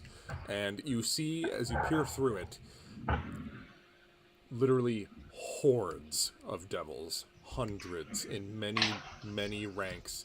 And at the front of it, this impossibly beautiful woman with bronze skin and large leathery wings. She holds a chain in her hands that goes up to a woman that is shackled at the neck, and she just appears to be not like the woman that's shackled appears to be vaguely not present. She's kind of spaced out, very not quite sure what's going on, but you see an odd resemblance to Aaron. And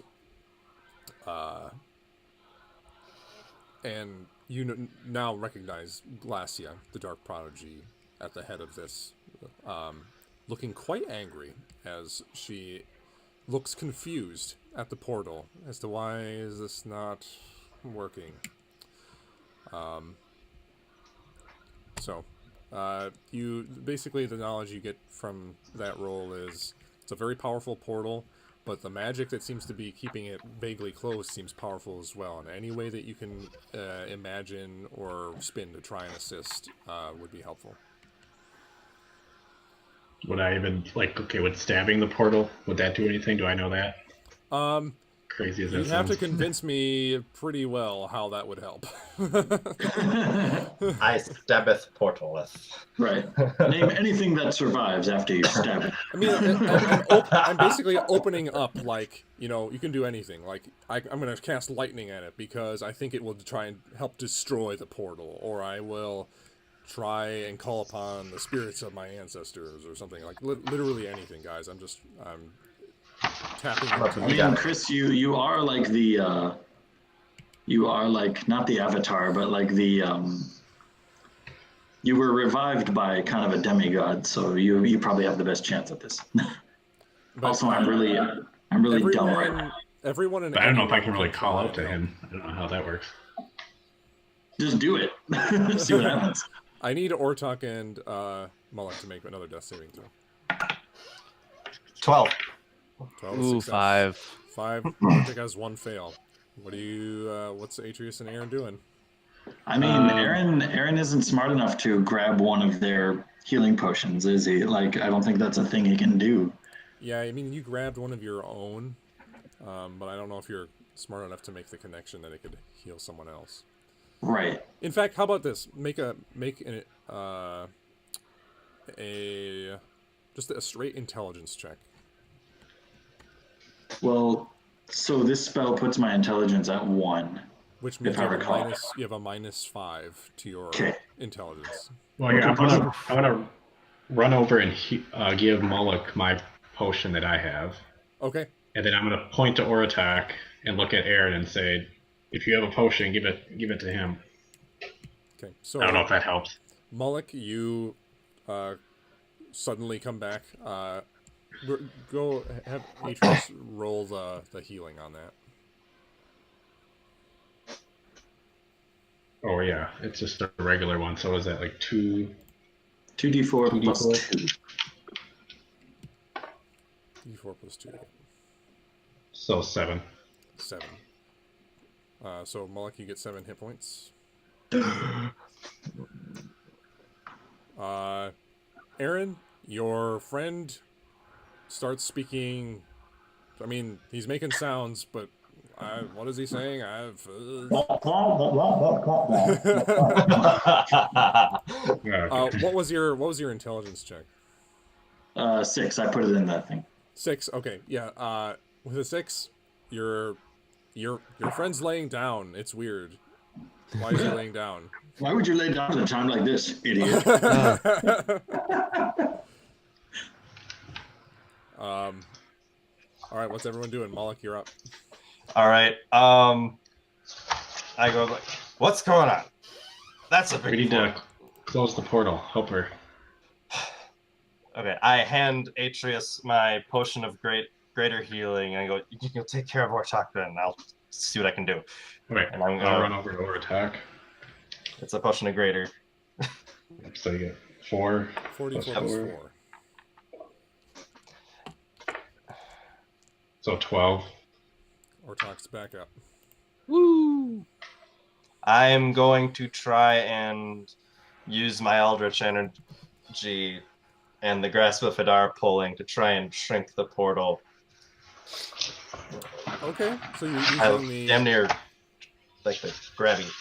You're using the spell Grasp of Hadar? No, it's part of my invocation for the Eldritch Blast cantrip. Oh, okay. All right. So I'm trying to. Okay. How, let me see. how wide is the portal right now? You said like a foot. Like a foot. It's slowly stretching a little larger. It's maybe like 2 feet in Okay. diameter I know right one thing I want to do.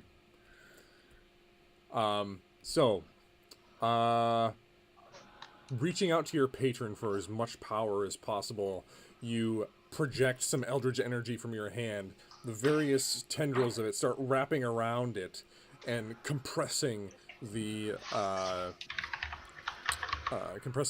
portal down. Are you proficient in Arcana? Ooh, no, I am not. What are you proficient in?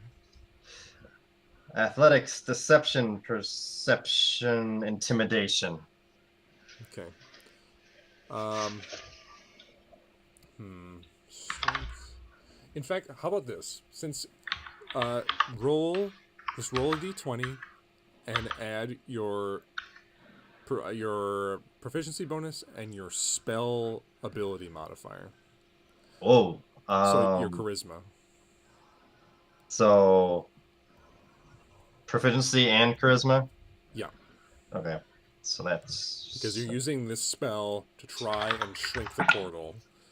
And 20. 20. All right.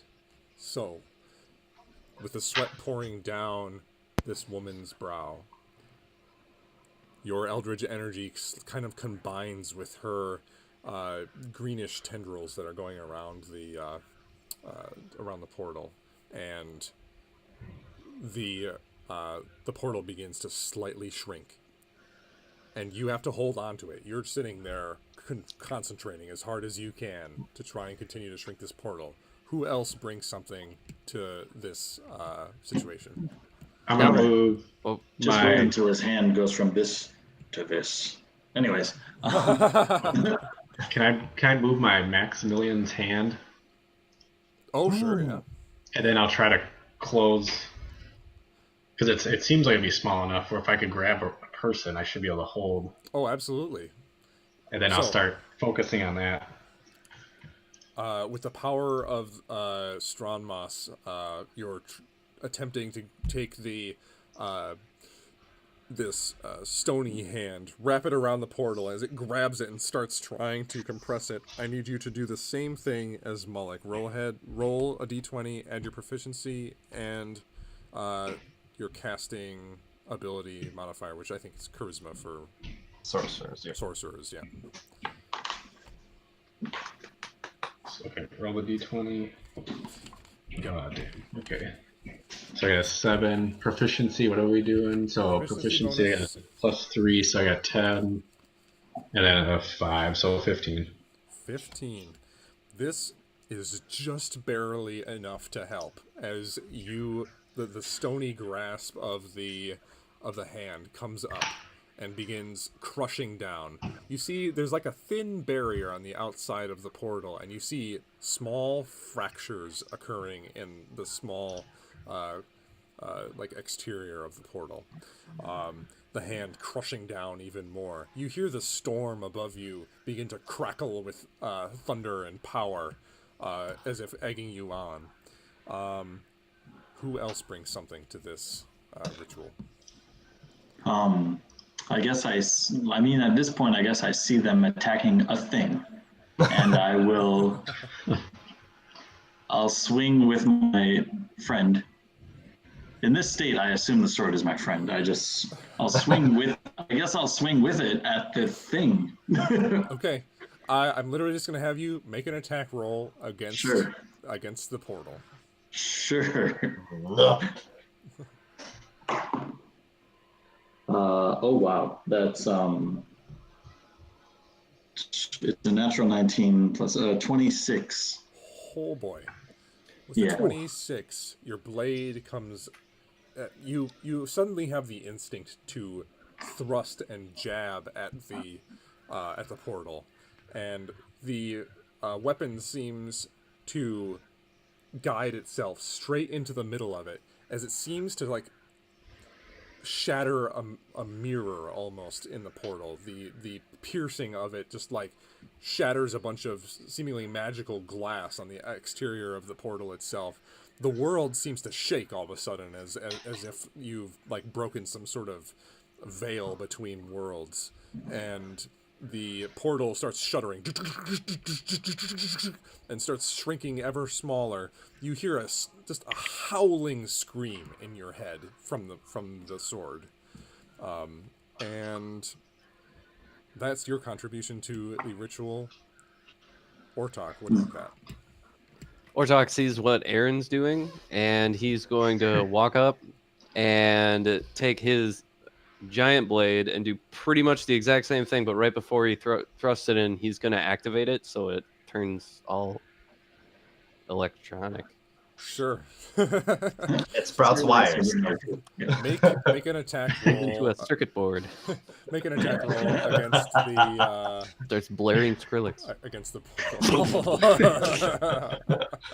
It turns into a guitar. Yes. Oh, wonderful. 9? 9?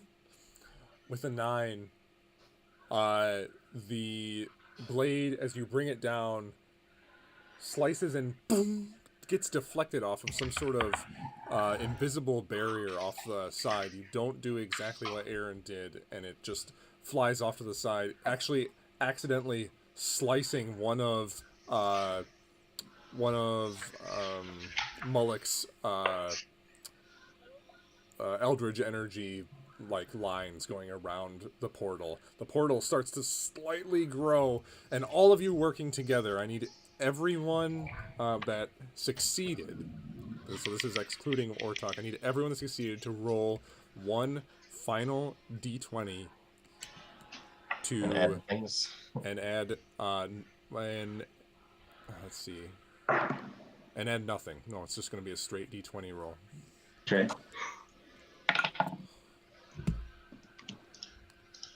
Including the woman. So I. Okay. Good rolls. Good rolls. Okay. Not so good. Yeah. Could be worse.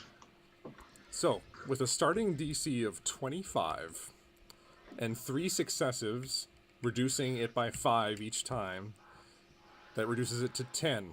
And your average roll is over 10. So, everyone working together, crushing this portal down. It slowly sputters and spits out hellish fire in various directions. Aaron, for a brief moment, you see recognition in the woman's eyes that's shackled across as she looks at you in some sort of longing way. You vaguely, in the very back portions of your mind, recognize this woman as your mom. She holds her hand out briefly and gives you a nod of approval as the portal suddenly gets sucked into nothingness and a burst of hellfire gets thrown out from it from the final explosion. I need everyone to make dexterity saving throws. Oh, doom. Whoop. Can I use my danger sense? Yes, you can. Hey. Oh, I needed to. That was terrible. 19. Hey, that's what I want. I'm gonna get a 19, 6. 22. Atreus. Not good. All right. Atreus and Aaron both take 12 points of fire damage. Okay, I'll reduce that to 6 with evasion. Right. Yep. Yeah. Which is good. That puts me at 1. Hey, you made it. The portal bursts out and sputters. One last final sputtering effect as it finally vanishes from view.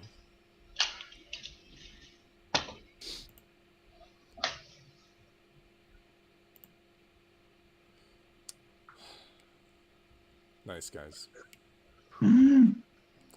I run over. Oh yeah, go ahead. I'm going to immediately. I'm gonna look around for a second, like, okay, that shit's over. And I'm gonna run over towards Godrich and proceed to acquire a necklace if it's there. You look down and you see the necklace on the ground. Amidst a bunch of carnage, I'm sure. And it is just coated in like ichor and blood. You pull it out of his liver. Wait, that's not the necklace. That's a lump. No. It's disgusting, and it looks oddly tarnished from when you saw it last. But then you hear a voice in your head, and it just says, "Good, good. Your next task begins." And all of a sudden, you know the direction you must go in your head. It's not, you don't know exactly like why you were supposed to go that direction, but you know in your head that your fate leads you to the north. Is it like all compelling? No, it's strong, but it's not like it takes over your brain and you just start walking. But Okay. It's like one of those just really, really strong compulsions. Okay.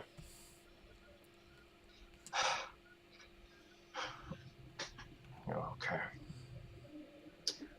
The woman that now stands up kind of puts her staff behind her and wipes the sweat from her brow, and she looks at all of you and says, "Oh, thank you all.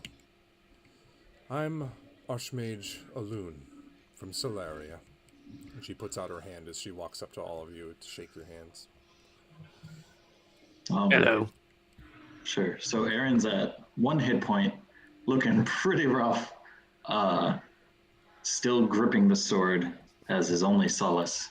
He does not. Does he view this woman as a friend?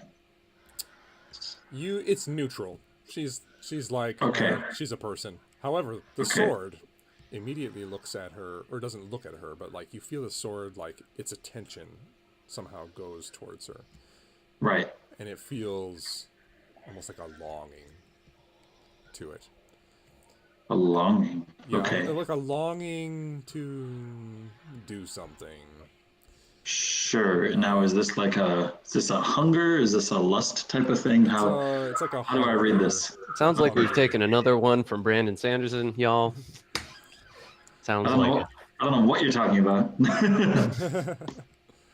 How's the color of my clothing? Color of your clothing is fine. And your arm looks pretty fine at this moment. Right. I You've obviously.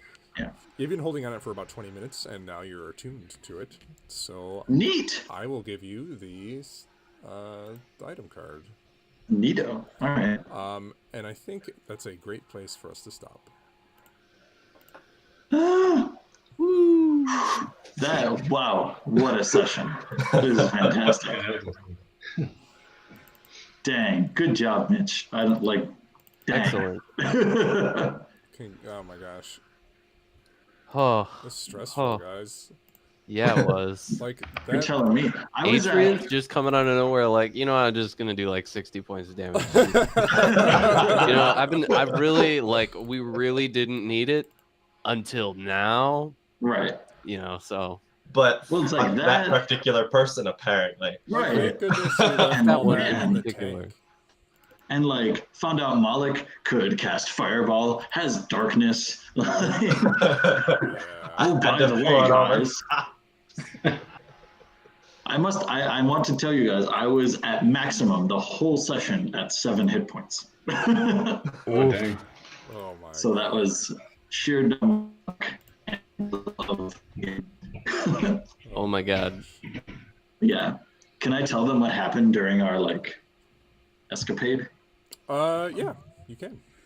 Oh, it was epic. It was cool. So, Godrich. So what it looked like. So my brother and I were like incapacitating the servants that were in there. We were just gonna shackle them and be like, shut the fuck up. So that y'all could go in the room and the guards could run past Scooby-Doo style. And he like and then our spy came in and morphed into my father immediately. You guys know this, and immediately cast the flame eruption dealio. Yeah, he lit us. The room got lit, and I was able to evade. My brother took the full brunt of it. Cool, whatever. The session you guys didn't see, he used those like, well, I'll explain it as Aaron later, maybe if I can gain some sort of sentience. But essentially, he took over my brother, and I had to fight them both. He struck me dumb, and me in my primal state with 2 flaming swords. Picture like an angry monkey with 2 flaming swords. Yeah. That video of the chimpanzee that got his hands on the AK. Yeah, or like or that poor unfortunate kid that's forever memorialized as Star Wars kid. Oh yes. Oh yes. If you don't know what that is, look it up. It's one of the oldest viral YouTube videos around. Gosh. But imagine that, essentially. And I was able to I knocked out my brother, like... You were doing really well. I was like... I was putting up a fight, yeah. My brain was just like, man, I'm just gonna, like, mind control his brother, and then I'm going to just, like, restrain him, and the session will be over. And then he survived for, like, 3 or 4 rounds. And I was just like, no, stop! Can we hurry up? Yeah, but due to that, Aaron is out of potions. Yeah. Yeah. Whew. And so, yeah, eventually, good old daddy took me down, and yeah, it was cool. It was cool. And Aaron will recount the rest to you once he gains the ability to do so. Yeah. Which were with one of the most powerful sorceresses probably on the continent, so I think we'll be okay. Maybe. Depends if she has the right spell for the job. Alrighty. Oh my gosh, I'm gonna say goodbye to the internet and hit Goodbye, the internet. Streaming button. Thanks for, if anyone's still watching, which would be surprising. Thanks for watching, and goodbye.